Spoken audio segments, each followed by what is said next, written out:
नमस्कार आप सभी को। मैं दुर्गेश मिश्रा स्वागत करता हूं चैनल कॉम्प्लेक्स केमिस्ट्री में। कॉम्प्लेक्स केमिस्ट्री चैनल पे हम पढ़ रहे हैं वर्ड टू वर्ड एनसीईआरटी, जहां पे हम सीखेंगे कि एनसीईआरटी को कैसे पढ़ा जाता है। हम आज लेके आए हैं chapter chemical reaction and equation, जो कि क्लास 10 का पहला चैप्टर है। और ये एक सीरीज है हमारी, जिसको आप ज्वाइन कर सकते हैं और अपने दोस्तों को भी भेज सकते हैं, जिससे आप क्लास 10 की बहुत अच्छी तैयारी कर सकें। एनसीईआरटी की जो बुक है वो बहुत ज्यादा इंपॉर्टेंट है, सबसे ज्यादा मार्क्स कवर करती है बोर्ड के एग्जाम में। तो सबसे पहले पढ़िए एनसीईआरटी, फिर कीजिए कोई भी रिफ्रेशर। ठीक है, हम आपको यहाँ पे पढ़ा रहे हैं एनसीईआरटी और पढ़ाने का सीक्वेंस भी बता रहे हैं कि किस तरीके से एनसीईआरटी को पढ़ना चाहिए। ठीक, चलिए हमारी जो सीरीज है उस सीरीज का नाम है वर्ड टू वर्ड एनसीईआरटी। अब word to word NCERT basically है क्या? हम एनसीईआरटी का हर एक वर्ड पढ़ेंगे या मेन वर्ड्स पढ़ेंगे जहां से क्वेश्चन बन सकते हैं, या किस तरीके से एनसीईआरटी को पढ़ा जाता है। कोई भी चैप्टर अगर हमें शुरू करना है, उसके लिए हमारी जो सीबीएसई है उसने एक बुक दी हुई है, दैट इज एनसीईआरटी बुक, जिसको हम इग्नोर कर देते हैं, जो कि हमें नहीं करना चाहिए। सबसे पहले पढ़िए एनसीईआरटी, फिर लगाइए रिफ्रेशर।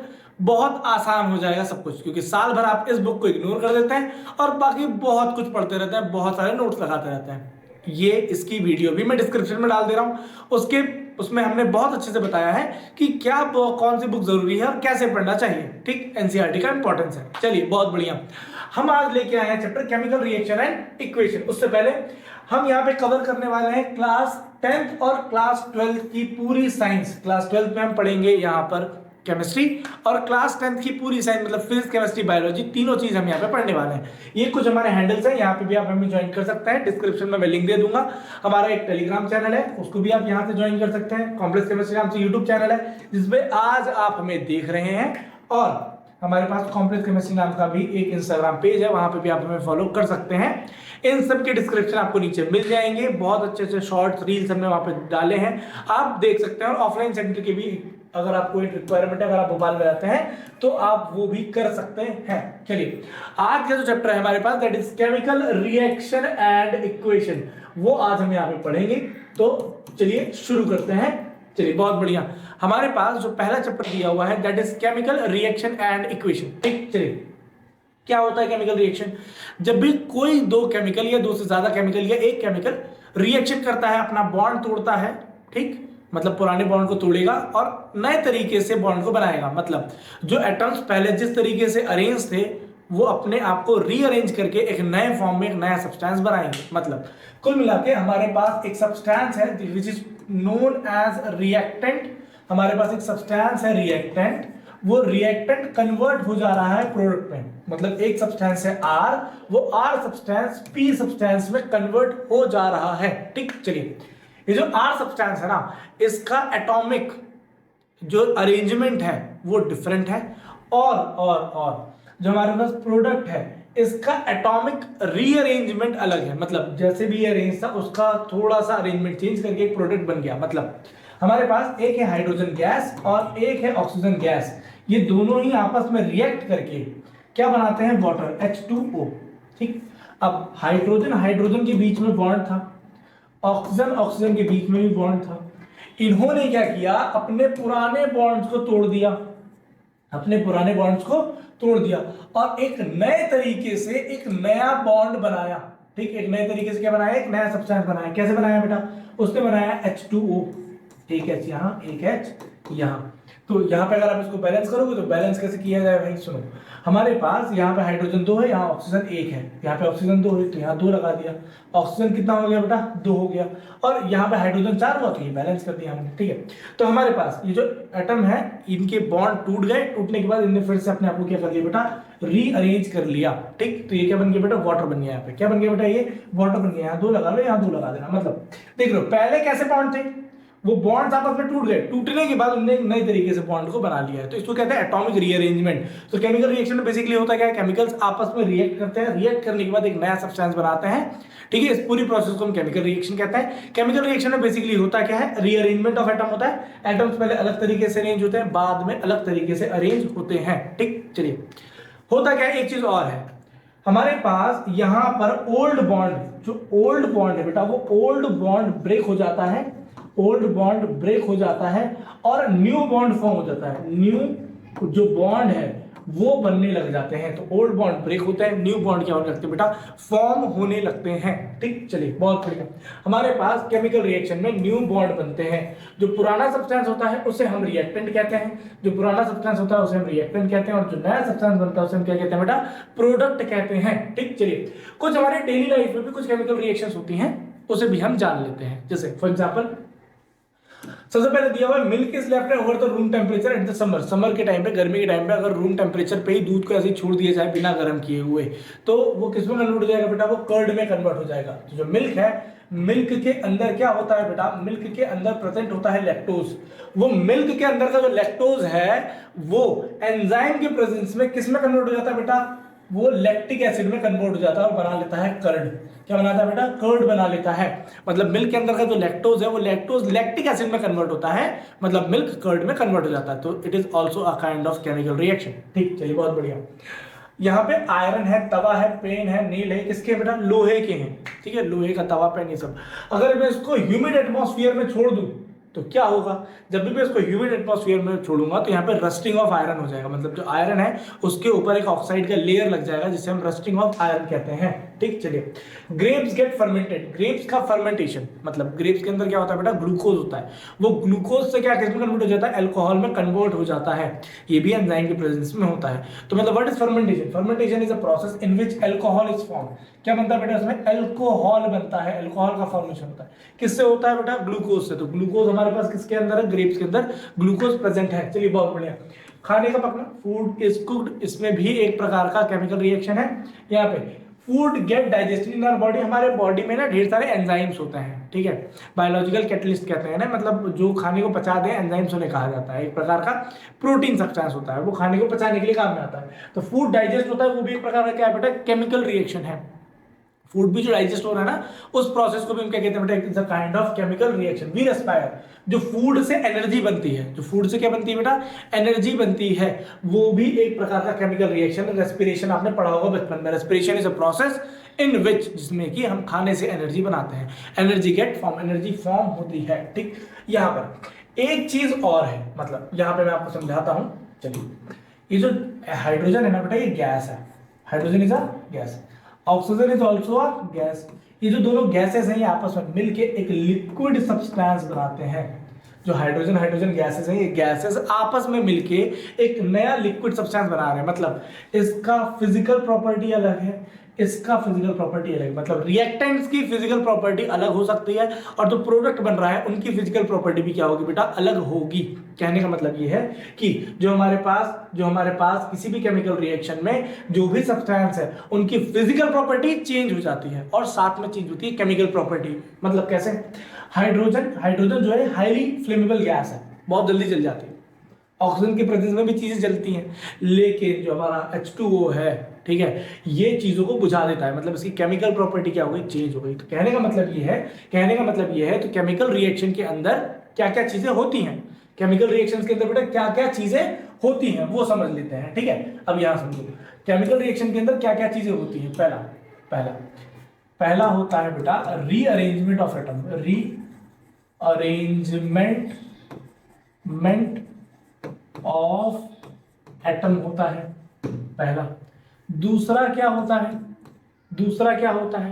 दूसरा होता है ब्रेकिंग ऑफ ओल्ड बॉन्ड। ठीक है, breaking of old bond and formation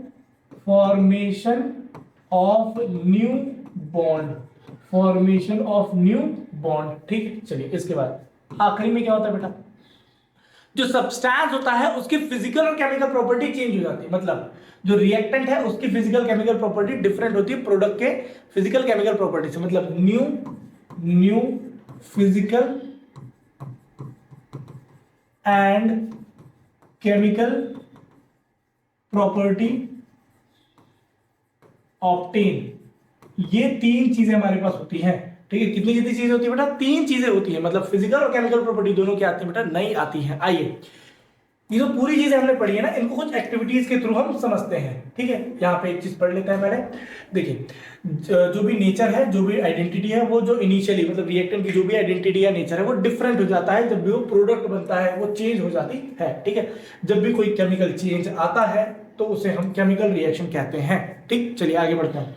हमारे पास कुछ एक्टिविटीज है, इन एक्टिविटीज के थ्रू समझते हैं कि केमिकल रिएक्शन कैसे होती हैं। यहाँ पे क्या रहा है कि हमारे पास एक मैग्नीशियम की रिबन है जो 3 से 4 सेंटीमीटर लॉन्ग है। इस 3 से 4 सेंटीमीटर लॉन्ग रिबन को हमें ऑक्सीजन की प्रेजेंस में जलाना है। ठीक है, मतलब मैग्नीशियम जो मेटल है, ये मैग्नीशियम मेटल का रिएक्शन हमें कराना है ऑक्सीजन गैस के साथ। तो वो क्या बनाएगा बेटा, वो बनाएगा MgO। क्या बनाएगा बेटा, वो MgO बनाएगा। ठीक है, मैग्नीशियम ऑक्साइड बनाएगा। बहुत बढ़िया, ऑक्सीजन 2 है तो यहाँ 2 लगा दो। ठीक है, तो मैग्नीशियम 2 है तो यहाँ 2 लगा दिया। बहुत बढ़िया, हो गया काम अपना। ठीक, चलो यहाँ पर जब भी मैग्नीशियम रिबन को हम ऑक्सीजन की प्रेजेंस में जलाते हैं तो ये जो है ये सॉलिड सब्सटेंस है। ये ऑक्सीजन इज अ गैस जो बनता है ना, ये पाउडर फॉर्म में आता है। किसके फॉर्म में आता है बेटा, ये पाउडर फॉर्म में आता है। मैग्नीशियम में क्या आता है बेटा, सॉलिड आता है, सॉलिड सब्सटेंस आता है, पाउडर आता है। ठीक, चलिए बहुत बढ़िया। तो हमारे पास मैग्नीशियम ऑक्साइड का क्या मिलता है बेटा, पाउडर मिलता है, जो कि नीचे हम कलेक्ट कर सकते हैं। अच्छा, मैग्नीशियम रॉड को जलाने से पहले हम उसके ऊपर का मैग्नीशियम ऑक्साइड का लेयर हटा देते हैं with the help of sand paper. तो हम सैंड पेपर का यूज क्यों करते हैं, मैग्नीशियम ऑक्साइड की लेयर को हटाने के लिए। मैग्नीशियम ऑक्साइड की लेयर क्यों हटाते हैं, क्योंकि मैग्नीशियम ऑक्साइड का लेयर ऑक्सीजन की प्रेजेंस में जलेगा नहीं। अगर उसको हम साफ कर देंगे सैंड पेपर से तो एक नया लेयर आ जाएगा, वो नया लेयर इजीली जल सकता है। ठीक, चलिए इसलिए जब भी मैग्नीशियम रिबन को हम जलाते हैं तो जलाने के टाइम पे एक सेकेंड, जब भी हम मैग्नीशियम रिबन को जलाते हैं तो मैग्नीशियम रिबन जलाने के टाइम पे, ठीक, वहां पे डेजलिंग वाइट जो एक फ्लेम है वो निकलती है। ठीक, चलिए यहाँ पे लिखा हुआ है मैग्नीशियम जो है वो रिबन को जब भी हम बर्न करते हैं तो डेजलिंग वाइट फ्लेम के साथ जलता है, चेंज होता है व्हाइट पाउडर में। This white powder magnesium oxide is form due to the chemical reaction between magnesium and oxygen present in the air. जो हवा में एयर है उसके साथ मैग्नीशियम मिलता है और मैग्नीशियम ऑक्साइड बनाता है, डेजलिंग वाइट फ्लेम वहां से निकलती है। ठीक, चलिए बहुत बढ़िया। हमारे पास एक और केमिकल रिएक्शन है, इस केमिकल रिएक्शन को भी हम समझ लेते हैं। एक्टिविटी 1.2 देखो क्या है हमारे पास, बेसिकली क्या है एक्टिविटी 1.2, चलिए आइए देखते हैं। एक्टिविटी 1.2 में कह रहा है हमारे पास एक लेड नाइट्रेट है। लेड नाइट्रेट क्या है बेटा, लेड नाइट्रेट होता है PbNO3 का होल ट्वाइस। क्या होता है बेटा, PbNO3 का होल ट्वाइस, ये लिखा हुआ है लेड नाइट्रेट। लेड नाइट्रेट क्या होता है बेटा, देखो Pb है, ठीक है, और एक बगल है NO3। Pb की वैलेंसी हो गई 2, NO3 की वैलेंसी कितनी होगी बेटा, 1, इसका मल्टीप्लाई है, इसका मल्टीप्लाई है, क्या बनाएगा PbNO3 का होल ट्वाइस। ये एक सब्सटेंस बन गया। अच्छा, बहुत बढ़िया। इसके बाद हमारे पास था पोटेशियम आयोडाइड। पोटेशियम आयोडाइड क्या होता है, Ki। पोटेशियम की वैलेंसी 1, आयोडीन की वैलेंसी 1, इसका मल्टीप्लाई है, इसका मल्टीप्लाई है, तो क्या बनेगा बेटा Ki। ये सब्सटेंस ने जब आपस में रिएक्शन किया तो रिएक्शन करने के बाद इसने क्या बनाया बेटा, प्रोडक्ट बनाया। तो जो प्रोडक्ट है वो क्या बनेगा, KNO3 प्लस साथ में क्या बनेगा PbI2। क्या बनेगा बेटा PbI2, लेड आयोडाइड बनेगा। क्योंकि देखो Pb जो है उसकी वैलेंसी होती है 2 और आयोडीन की वैलेंसी होती है 1, इसका मल्टीप्लाई है, इसका मल्टीप्लाई है, तो क्या बनेगा बेटा PbI2 बनेगा। ठीक है, ये जो सब्सटेंस है ना ये कलरलेस है बेटा। ये सब्सटेंस कैसा है, कलरलेस है। ये सब्सटेंस भी क्या है बेटा, कलरलेस है। ठीक है, कलरलेस सब्सटेंस है ये दोनों। ये जो कलरलेस सब्सटेंसेस हैं ये आपस में रिएक्शन करने के बाद एक सब्सटेंस बनाएंगे that is lead iodide which is yellow in colour. कैसा बनेगा बेटा, येलो कलर का प्रेसिपिटेट देगा, PPT देगा। किस कलर की PPT देगा बेटा, येलो कलर का प्रेसिपिटेट देगा। और ये जो ये सब्सटेंस बनेगा ये भी क्या बनेगा, कलरलेस बनेगा, कलरलेस बनेगा। ठीक, चलिए तो हमारे पास यहाँ पे लेड नाइट्रेट दिया हुआ। लेड नाइट्रेट पोटेशियम आयोडाइड के साथ रिएक्शन करता है, KNO3 बनाता है, ठीक है, पोटेशियम नाइट्रेट बनाता है और लेड आयोडाइड बनाता है। लेड आयोडाइड एक येलो कलर का प्रेसिपिटेट है। इस रिएक्शन को हम प्रेसिपिटेशन रिएक्शन भी कहते हैं। इस रिएक्शन को हम क्या कहते हैं बेटा, प्रेसिपिटेशन रिएक्शन भी कहते हैं। ठीक, चलिए आगे बढ़ते हैं। हमारे पास आगे अगली एक्टिविटी दी हुई है हमें। अगली एक्टिविटी हमें यहाँ पे दी हुई है, एक सेकेंड, अगली एक्टिविटी हमें दी हुई है 1.3। चलो बहुत बढ़िया एक्टिविटी है, ये भी देख लो। अब एक्टिविटी 1.3 क्या है, हमारे पास बोल रहा है, ये डायग्राम से समझो कि जिंक ग्रैन्यूल है। जिंक ग्रैन्यूल को हमने डाला हुआ है, किस में डाला है बेटा, डाइल्यूट सल्फ्यूरिक एसिड में या डाइल्यूट नाइट्रिक एसिड में, डाइल्यूट HCl में। ठीक है, तो हमने जिंक ग्रैन्यूल को यहाँ पे डाला हुआ है डाइल्यूट सल्फ्यूरिक एसिड में। इसकी जगह पे आप HCl भी ले सकते हैं। इन दोनों का जब रिएक्शन होता है तो क्या होता है, देखो जो जिंक है ठीक है, वो रिएक्शन करता है H2SO4 के साथ और क्या बनाता है बेटा, एक सेकेंड, क्या बनाता है, वो बनाता है ZnSO4 और बनाता है साथ में हाइड्रोजन गैस। क्या बनाता है साथ में, हाइड्रोजन गैस। तो हाइड्रोजन गैस जो है वो यहाँ से इवॉल्व होती है, निकल जाती है। अब होता क्या है, जिस भी बीकर या जिस भी ये कोनिकल फ्लास्क में रिएक्शन होती है, वो कोनिकल फ्लास्क क्या हो जाता है, गर्म हो जाता है। तो ये एक प्रकार की एक्सोथर्मिक रिएक्शन है। कैसी रिएक्शन है बेटा, ये एक्सोथर्मिक रिएक्शन है, मतलब यहाँ से हीट जो है वो हीट निकलती है। क्या निकलती है बेटा, यहाँ से हीट निकलती है इस पूरी प्रोसेस में। तो यहाँ पे दो चीजें हो रही हैं, ठीक, यहाँ पे कितनी चीजें हो रही है बेटा, दो चीजें हो रही हैं। एक तो गैस भी निकल रही है और ऊपर से ये एक्सोथर्मिक, मतलब इसमें से हीट भी निकलती है। जो रिएक्शन है, इस रिएक्शन में हीट बहुत ज्यादा हो जाती है, दैट्स व्हाई। चलिए, तो कुल मिला के जब भी कोई केमिकल रिएक्शन होती है तो हमें 4 से 5 चीजें देखने के लिए मिलती हैं। जब भी कोई केमिकल रिएक्शन होती है बेटा, तब भी हमें 4 या 5 चीजें देखने के लिए मिलती हैं। वो देखते हैं क्या है। पहला है बेटा चेंज इन स्टेट। पहला क्या है बेटा, चेंज इन स्टेट। कैसे, अभी देखा था आपने, हाइड्रोजन गैस और ऑक्सीजन गैस, ये दोनों गैसेस थे, ठीक है, ये भी गैसेस थे। ये दोनों आपस में रिएक्शन करके H2O बना रहे थे, जो कि लिक्विड है, क्योंकि क्या है बेटा, लिक्विड है। ठीक, चलिए, तो यहाँ पे चेंज इन स्टेट का ये बेहतरीन एग्जांपल हो गया। हमने बेहतरीन एक एग्जांपल देख लिया। फिर क्या देखा, change in colour. Change in colour मतलब जो सब्सटेंस है वो अपना कलर ही चेंज कर लेगा। इसका एग्जांपल मैं आपको एक बढ़िया से देता हूँ, ये आगे एक्टिविटी में भी आएगा, लेकिन मैं यही बता दे रहा हूँ। क्या होता है, जैसे कॉपर सल्फेट है CuSO4, जो कॉपर सल्फेट है वो रिएक्शन करता है आयरन के साथ। अब जो कॉपर सल्फेट है ना बेटा, ये ब्लू कलर का है। कॉपर सल्फेट कौन से कलर का है बेटा, ब्लू कलर का है। आयरन जो रहता है वो तो ऐसे आयरन ही है ना, उसका जो कलर होता है जैसे वो मेनली किसका, जैसे सिल्वर कलर का, ये ऐसा होता है। ठीक है, चलिए, तो ये बनाएगा क्या, ये बनाएगा FeSO4। क्या बनाएगा बेटा, ये FeSO4, और जो कॉपर है, ये कॉपर यहाँ से बाहर निकल जाएगा। तो जो FeSO4 है बेटा, ये लाइट ग्रीन सॉल्यूशन बनता है। कैसा सॉल्यूशन बनता है, ये लाइट ग्रीन सॉल्यूशन बनता है। तो ये एक प्रकार से डिस्प्लेसमेंट रिएक्शन है। क्या है बेटा, ये एक प्रकार से डिस्प्लेसमेंट रिएक्शन है। ठीक है, तो आयरन कॉपर को क्या कर रहा है, डिस्प्लेस कर दे रहा है। आयरन क्या कर रहा है बेटा, कॉपर को डिस्प्लेस कर दे रहा है यहाँ से, और एक ब्लू कलर का सॉल्यूशन एक लाइट ग्रीन कलर के सॉल्यूशन में चेंज हो जा रहा है। तो यहाँ से आप एक एग्जांपल ले सकते हो चेंज इन कलर का। ठीक है, इवोल्यूशन ऑफ द गैस। अब evolution of the gas, gas भी इवॉल्व होती है। कौन सी रिएक्शन है, ये देखिए, ये नीचे वाली भाई, यहाँ से हाइड्रोजन गैस निकल रही थी ना, ठीक है, कौन सी गैस निकल रही है बेटा, हाइड्रोजन गैस यहाँ से निकल रही है। तो इवोल्यूशन ऑफ द गैस भी होता है। अच्छा, इसी रिएक्शन को आप देख सकते हो, चेंज इन टेम्परेचर। क्या देख सकते हैं बेटा, चेंज इन टेम्परेचर। अब चेंज इन टेम्परेचर क्या है, देखिए, ये जो रिएक्शन है, इस रिएक्शन में से हीट बाहर निकल रही है। इस रिएक्शन में से क्या निकल रही है बेटा, हीट बाहर निकल रही है। ऐसे रिएक्शन को हम एक्सोथर्मिक रिएक्शन कहते हैं। ऐसे एंडोथर्मिक रिएक्शंस भी होती हैं। ऐसी कुछ रिएक्शंस होती हैं जहां पे हीट हमें देना पड़ता है किसी भी रिएक्शन को कराने के लिए। चलिए, बहुत बढ़िया। तो हमारे पास चेंज इन टेम्परेचर भी एक ऑप्शन है, अब मतलब एक प्रोसेस है। इसके बाद एक चीज और होती है जो कि यहाँ एनसीईआरटी में लिखी नहीं है, वो मैं आपको लिखवा दे रहा हूँ। ठीक है, वो क्या होता है बेटा, वो होता है फॉर्मेशन ऑफ प्रेसिपिटेट। क्या होता है बेटा, वो फॉर्मेशन ऑफ प्रेसिपिटेट। लिख दे रहा हूँ यहाँ पे, फॉर्मेशन ऑफ प्रेसिपिटेट। ठीक है, पीपीटी लिख दे रहा हूँ मैं। ठीक है, फॉर्मेशन ऑफ प्रेसिपिटेट। प्रेसिपिटेट का बनना, जैसे येलो कलर का प्रेसिपिटेट बन रहा था लेड आयोडाइड का। ठीक है, जो लेड आयोडाइड है, इसका येलो कलर का प्रेसिपिटेट यहाँ पे फॉर्म हो रहा था। ठीक, चलिए, तो हमारे पास लेड आयोडाइड नाम का एक रिएक्शन, एक प्रेसिपिटेट यहाँ पे बन रहा है। What is the precipitate? Precipitate are the insoluble salt. What are the precipitate बेटा? Precipitate are the insoluble salt. जो भी हमारे पास पानी के अंदर सॉल्युबल सॉल्ट्स नहीं होते, उसे हम क्या बोलते हैं बेटा? उसे हम प्रेसिपिटेट कहते हैं। ठीक, उसे हम क्या कहते हैं बेटा? प्रेसिपिटेट कहते हैं। ठीक, चलिए आगे बढ़ते हैं। हमारे पास जो भी हमारे अगल बगल चेंज हो रहा है, we can see that there is a large variety of chemical reaction. बहुत सारी केमिकल रिएक्शन हो रही है हमारे अगल बगल। The various type of chemical reaction, जो बहुत सारे केमिकल रिएक्शन हो रही हैं, उसे हमें रिप्रेजेंट करना पड़ता है। उसे हमें क्या करना पड़ता है बेटा? रिप्रेजेंट करना पड़ता है। ठीक, चलिए, जब भी किसी केमिकल रिएक्शन को रिप्रेजेंट करना पड़ता है तो उसे हम कैसे रिप्रेजेंट करेंगे? उसे हम केमिकल इक्वेशन के फॉर्म में रिप्रेजेंट करेंगे। कैसे रिप्रेजेंट करेंगे बेटा? केमिकल इक्वेशन के फॉर्म में रिप्रेजेंट करेंगे। ठीक, ये यहाँ पे लिखा हुआ है केमिकल इक्वेशन, ये मैं यहाँ पे अंडरलाइन भी कर दे रहा हूँ। तो केमिकल इक्वेशन के फॉर्म में ही आप किसी भी केमिकल रिएक्शन को रिप्रेजेंट कर सकते हैं। देखिए, अब केमिकल इक्वेशन है क्या? बेसिकली केमिकल इक्वेशन का मतलब होता है किसी भी केमिकल रिएक्शन को रिप्रेजेंट करने का एक छोटा सा फॉर्म या एक शॉर्ट फॉर्म। ठीक है, तो उसे हमने केमिकल इक्वेशन बना दिया। देखिए हम किसी भी केमिकल रिएक्शन को बताने के लिए या करने के लिए बहुत बड़े बड़े शब्द लिख सकते थे, बहुत बड़े बड़े सेंटेंसेस या पैराग्राफ लिख सकते थे, ठीक है, लेकिन लैंग्वेज एक बैरियर हो सकता है, बहुत ज़्यादा लिखना पड़ जाए ये एक बैरियर हो सकता है। तो केमिकल इक्वेशन हमें हेल्प करते हैं कि बहुत छोटे से स्पेस में, बहुत छोटे से टाइम में आप बहुत बड़ी बड़ी चीज़ें लिख दें या उसको सिंबॉलिक रिप्रेजेंटेशन दे दें, ठीक है।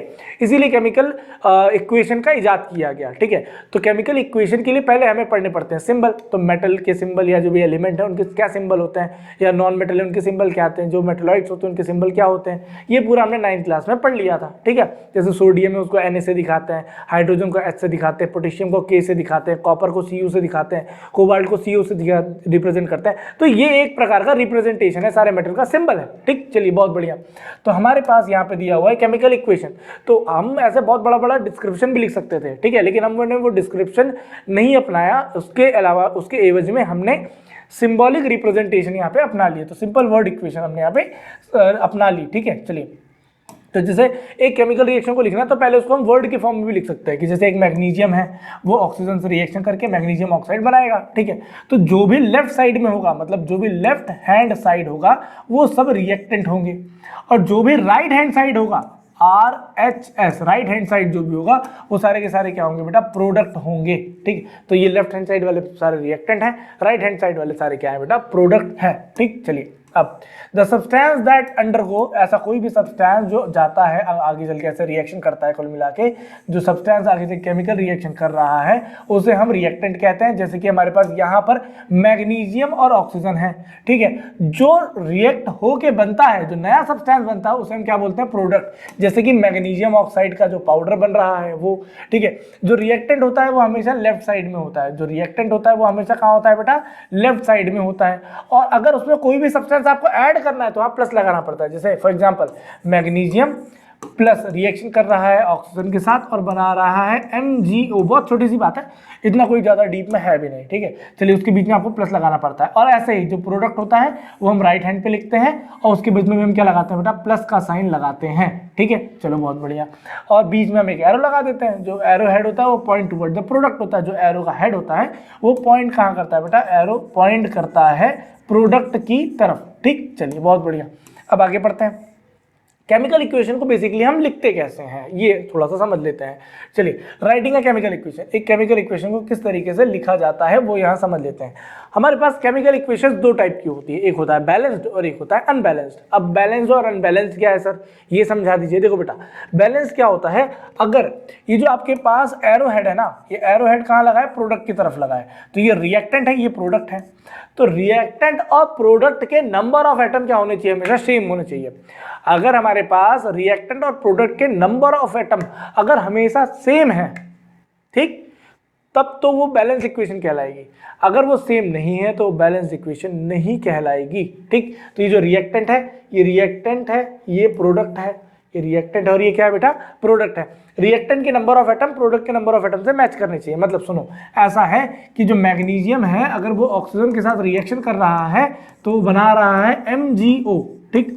यहाँ पे देखो मैग्नीशियम 1 है तो यहाँ भी मैग्नीशियम 1 है, very good, well done. Oxygen 2 है, यहाँ ऑक्सीजन 1 ही है, ठीक। चलिए बहुत बढ़िया। तो हमारे पास ऑक्सीजन 2 ऑक्सीजन 1 है, तो ऑक्सीजन यहाँ बैलेंस नहीं है, तो ऐसे केमिकल रिएक्शन को हम अनबैलेंस्ड केमिकल इक्वेशन कहते हैं। ऐसे केमिकल इक्वेशन को हम क्या कहते हैं बेटा, अनबैलेंस्ड केमिकल इक्वेशन कहते हैं। वेयर एज मैग्नीशियम अगर ऑक्सीजन के साथ रिएक्शन कर रहा है और इसको अगर मैं थोड़ा सा इनटू मल्टीप्लाई कर दूं इसमें, जैसे फॉर एग्जांपल मैग्नीशियम यहाँ 2 लिख दिया, यहाँ 2 लिख दिया, सब कुछ बैलेंस हो गया। तो कुल मिला के ऐसा है, ये केमिकल इक्वेशन है, ये बैलेंस केमिकल इक्वेशन है। क्या बोलेंगे बेटा इसको, बैलेंस केमिकल इक्वेशन। मतलब नंबर ऑफ एटम जो लेफ्ट हैंड साइड में है वो राइट हैंड साइड के क्या है बेटा, बराबर है, ठीक। चलिए बहुत बढ़िया, बहुत सुंदर। अब बैलेंस केमिकल इक्वेशन क्या होती है, जहां पे नंबर ऑफ एटम दोनों साइड क्या होनी चाहिए, बराबर होनी चाहिए किसी भी केमिकल इक्वेशन में, केमिकल रिएक्शन को रिप्रेजेंट करते समय। ऐसे केमिकल इक्वेशन को बैलेंस केमिकल इक्वेशन कहते हैं। ये किस पे फॉलो करता है या किस पे डिपेंड करता है बेटा, ये law of conservation of mass पे डिपेंड करता है। किस पे डिपेंड करता है बेटा, law of conservation of mass में। ये क्या होता है, law of conservation of mass मतलब होता है mass neither be created nor be destroyed.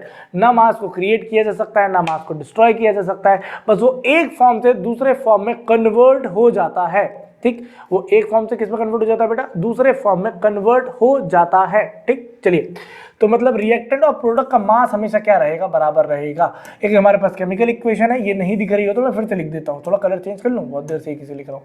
जो जिंक है, ठीक है, वो एक मिनट, ये शायद दिखाई नहीं देगा, एक सेकेंड, शायद दिखाई नहीं देगा, ठीक है, एक सेकेंड।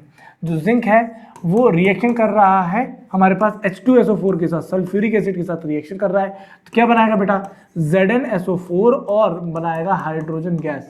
ZnSO4 और साथ में क्या बनाएगा बेटा, हाइड्रोजन गैस बनाएगा। तो यहाँ पे जिंक कितना है, यहाँ पे जिंक 1 है, zinc 1, sulphur 1, oxygen 4, hydrogen 2, hydrogen 2। ठीक है, चलो, तो नंबर ऑफ हाइड्रोजन, ठीक है, जिंक, ऑक्सीजन, सल्फर, सब कुछ क्या है यहाँ पे बराबर है। ठीक, तो ये बैलेंस्ड इक्वेशन है। कैसी इक्वेशन है बेटा, ये balanced equation, law of conservation of mass को फॉलो कर रही है। वेयरएज हमारे पास यहाँ पर एक केमिकल इक्वेशन दी हुई है, आयरन प्लस वाटर। ठीक है, तो ये क्या बनाएगा बेटा, Fe2O3 और साथ में बनाएगा हाइड्रोजन गैस। Fe2O3 के साथ में क्या बनाएगा बेटा, हाइड्रोजन गैस बनाएगा। यहाँ पर देखो आयरन कितना है, 1 है, यहाँ आयरन कितना है बेटा, 2 है, सॉरी Fe3O4 बनाता है, एक मिनट बेटा, Fe3O4 बनाता है, मुझे भी ध्यान है, Fe3O4 बनाता है। तो आयरन कितना है बेटा, 1 है, आयरन यहाँ कितना है, 3 है, यहाँ पे हाइड्रोजन कितना है, 2, हाइड्रोजन यहाँ पे भी 2, तो हाइड्रोजन बैलेंस है, हाइड्रोजन की दिक्कत नहीं है। किसकी दिक्कत है, ऑक्सीजन की दिक्कत है। ऑक्सीजन यहाँ कितना आ रहा है बेटा, यहाँ 4 आ रहा है ऑक्सीजन, यहाँ ऑक्सीजन कितना आ रहा है, यहाँ, तो हमारे पास एक ही ऑक्सीजन आ रहा है। तो ऑक्सीजन और साथ में जो हमारे पास आयरन है वो बैलेंस नहीं है। अब ऑक्सीजन और आयरन को क्या करना पड़ेगा बेटा, बैलेंस करना पड़ेगा। कैसे बैलेंस करेंगे ये समझिए। आइए देखो, यहाँ पे एक हमारे पास आती है हिट एंड ट्रायल मेथड। कौन सी मेथड आती है बेटा, हिट एंड ट्रायल मेथड आती है। ठीक है, हिट एंड ट्रायल मेथड आती है। ठीक, अब हिट एंड ट्रायल मेथड क्या है, हिट एंड ट्रायल मेथड क्या है, हिट एंड ट्रायल मेथड मतलब होता है, हिट एंड ट्रायल मेथड मतलब होता है कि हम थोड़ा सा ना ऐसे मतलब करके देख लेते हैं, हिट करके देखते हैं, हो सकता है बैलेंस हो जाए, मतलब थोड़ा इनटू मल्टीप्लाई करके देखते हैं। ठीक है, हो गया तो बढ़िया है, ऐसे करके चांस लेके देखते हैं, कुल मिला के ऐसे थोड़ा नॉर्मल मैथमेटिक्स है। सबसे पहले जो हमारे पास स्केलेटल इक्वेशन है, जो रॉ इक्वेशन है, उसको स्केलेटल इक्वेशन कहते हैं। स्केलेटल इक्वेशन को पहले हम बॉक्सेस में लिखेंगे। बॉक्सेस में लिखने के बाद इसका बाइफर्केशन करेंगे कि भाई किस में कितने एटम है। जैसे आयरन का 1 ही एटम है यहाँ पे, और यहाँ पे आयरन के 3 है, यहाँ पे हाइड्रोजन 2 है, भाई बराबर है 1, यहाँ पे कितना है 4 है, तो ऐसे करके बदल जाएगा। चलिए बहुत बढ़िया। स्टेप नंबर 3, अब हम बैलेंस करने की कोशिश करेंगे। किसकी कोशिश करेंगे बेटा, बैलेंस करने की कोशिश करेंगे। ठीक, चलिए अब बैलेंस करने की कोशिश कैसे करोगे, जो सबसे ज्यादा है, जैसे फॉर एग्जांपल ऑक्सीजन यहाँ 4 है लेकिन यहाँ पर ऑक्सीजन 1 ही है। देखो यहाँ ऑक्सीजन अपने पास 4 है, यहाँ ऑक्सीजन 1 है, यहाँ आयरन 3 है, यहाँ आयरन कितना है बेटा 1। तो सबसे ज्यादा डिफरेंस किस में है, इसमें है, ऑक्सीजन और मतलब ऑक्सीजन में सबसे ज्यादा डिफरेंस है 1 और 4 का। सबसे पहले ऑक्सीजन बैलेंस करने को देखोगे। अब अगर केमिकल इक्वेशन ये है, अगर केमिकल इक्वेशन ये लिखी है, ये कहाँ गई, हाँ, केमिकल इक्वेशन अगर ये लिखी है तो यहाँ पर ऑक्सीजन 4 है, लेकिन यहाँ पे ऑक्सीजन 4 नहीं है, तो क्या करोगे बेटा, यहाँ पर पहले 4 से मल्टीप्लाई कर दोगे। यहाँ पर जैसे 4 से मल्टीप्लाई किया तो हाइड्रोजन कितना हो जाएगा, 4 टू 8 हो जाएगा, तो 8 हाइड्रोजन हो गया। तो अब अगली बार हम हाइड्रोजन को पहले बैलेंस करेंगे क्योंकि हाइड्रोजन का सबसे ज्यादा गैप आ रहा है। तो यहाँ भी 4 कर दो, 4 टू 8 हाइड्रोजन हो गया। अब दिक्कत क्या है कि आयरन 3 है, तो यहाँ हमने 3 लगा दिया। अगले 3 स्टेप में यही लिखा है, अगले 3 स्टेप आप देख लीजिए, यही लिखा हुआ है। ठीक, आप पढ़ सकते हैं आगे, देखो 3 से आयरन में इंटू किया है। ठीक है, अब आखिरी में क्या करते हैं हम, आखिरी में जो भी हमारे पास मतलब केमिकल रिएक्शन है उसको अच्छे से लिख देते हैं और उसमें होल सम लगा देते हैं, मतलब जो भी नंबर से मल्टीप्लाई करना है वो नंबर से मल्टीप्लाई करके लिख देते हैं। ठीक, चलिए आखिरी में मोर डिटेल पे पहुंचते हैं। मोर डिटेल क्या है, फॉर एग्जाम्पल हमारे पास जैसे मान लो आयरन है, वो सॉलिड था तो आयरन के बगल में लिखेंगे सॉलिड। मान लो कोई सब्सटेंस लिक्विड है तो उसके बगल में लिखेंगे L। अगर कोई सब्सटेंस गैसियस है तो लिखेंगे G। अगर कोई सब्सटेंस पानी में डूबा हुआ है या पानी में उसका सॉल्यूशन बना है तो उसके बगल में लिखेंगे एक्वस। ठीक, तो कोई भी सब्सटेंस जो हमारे पास है, सॉलिड है, लिक्विड है, गैस है, उसके बारे में हमें लिखना पड़ेगा उसके रिप्रेजेंटेशन से।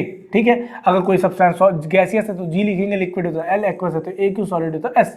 ये लिखने वाले हैं हम। ठीक, चलिए आगे। हमारे पास जो भी रिप्रेजेंटेशन है वो तो हम कर ही देते हैं, लेकिन इसके अलावा भी बहुत सारी हमें मतलब ऐसे इन्फॉर्मेशन लिखनी पड़ती है। अब वो इन्फॉर्मेशन क्या है वो समझिए। देखो क्या होता है बेटा, एक एग्जांपल मैं देता हूँ। हमारे पास एक नाइट्रोजन गैस है और एक हाइड्रोजन गैस है। ये दोनों गैसेज आपस में रिएक्शन करके क्या बनाती हैं, अमोनिया NH3 बनाती हैं। ठीक, चलिए अभी जो मतलब बन रही है इस प्रोसेस को बोलते हैं हैबर प्रोसेस। हैबर्स प्रोसेस, इस रिएक्शन को हम कहते हैं हैबर्स प्रोसेस। तो नाइट्रोजन 2 है तो यहाँ 2 लगा दो, जैसे यहाँ 2 लगाया हाइड्रोजन कितना आ रहा है 6, यहाँ लगा दिया 3। अब ये जो पूरी प्रोसेस है, ये जो पूरी प्रोसेस ये आयरन कैटलिस्ट के प्रेजेंस में होती है। किसके प्रेजेंस में होती है बेटा, आयरन कैटलिस्ट के प्रेजेंस में होती है। कैटलिस्ट क्या होते हैं, कैटलिस्ट वो सब्सटेंस होते हैं जो किसी भी केमिकल रिएक्शन को प्रमोट करते हैं, अल्टर करते हैं। मतलब ऐसी कहीं मान लो लड़ाई हो रही है ना, तो वहाँ पे ऐसे दो लोग नहीं है हाँ और मार ऐसा बोलने वाले, तो मतलब यहाँ पे कोई केमिकल रिएक्शन हो रही है, वो केमिकल रिएक्शन धीरे धीरे हो रही थी। ये आया आयरन, बोला भाई तेजी में केमिकल रिएक्शन करो, बस ये वही आयरन है। ठीक है, आयरन वही कैटलिस्ट है। कैटलिस्ट मतलब केमिकल रिएक्शन में पार्टिसिपेट नहीं करते, ठीक है, लेकिन उसको तेज कर देते हैं, उसकी स्पीड को धीमा कर देते हैं। ऐसा मतलब जो बोल रहे हैं ना और मार, वो लड़ाई में ऐसा पार्टिसिपेट नहीं करेंगे भाई, लेकिन तुम्हें उकसा देंगे कि तुम मार दो, फिर बाद में कहेंगे हमने थोड़ी कहा था, हम तो पार्टिसिपेट, हमने तो लड़ाई नहीं। ऐसा चलो, तो यहाँ पे ये आयरन कैटलिस्ट के प्रेजेंस में होता है। और एक सेकेंड और है ना, एक चीज और हमारे पास यहाँ पर ये जो प्रोसेस होती है ये 400 से लेके 450 डिग्री सेल्सियस पे होती है, या तो फिर नहीं, मतलब इसके साथ में हमें 200 ATM का प्रेशर देना पड़ता है इस प्रोसेस को करने के लिए। नाइट्रोजन गैस हाइड्रोजन गैस मिलके क्या बनाएगा, अमोनिया बनाएगा। ठीक, नाइट्रोजन गैस हाइड्रोजन गैस मिलके क्या बनाएगा बेटा, अमोनिया बनाएगा। और जो अमोनिया बन रहा है वो इस कंडीशन में बनता है। तो ये डिटेल इन्फॉर्मेशन है उसकी, और इन्फॉर्मेशन हमने इसमें डाल दी है। ठीक है, चलिए बहुत बढ़िया, अति सुंदर जा रहे हैं हम लोग। चलिए यहाँ पे हमारे पास कार्बन मोनोऑक्साइड गैस जब भी हाइड्रोजन से रिएक्शन करती है तो वो बनाती है मीथेनॉल। ये गैसियस है, ये भी गैसियस है, लेकिन यहाँ क्या बन रहा है, एक लिक्विड सब्सटेंस बन रहा है। कितने प्रेशर पे बनता है बेटा, 340 ATM प्रेशर पे बनता है। ठीक, चलिए इसके बाद एक प्रोसेस और है जिसको हम कहते हैं फोटोसिंथेसिस। फोटोसिंथेसिस क्या होता है, फोटोसिंथेसिस एक प्रोसेस है जिसमें जो प्लांट होते हैं वो खुद का खाना बनाते हैं। ठीक है, फोटोसिंथेसिस एक प्रोसेस है जिसमें प्लांट क्या करता है बेटा, खुद का फूड बनाता है। ठीक है, कैसे बनाता है, प्लांट का जो लीफ होता है उसके अंदर होता है क्लोरोफिल और सनलाइट की प्रेजेंस में। तो यहाँ पर डिटेल्ड में क्या आएगा, देखिए हमारे पास कार्बन डाइऑक्साइड गैस है। कार्बन डाइऑक्साइड जो गैस है वो रिएक्शन करता है, कार्बन डाइऑक्साइड जो गैस है वो रिएक्शन करता है वाटर के साथ।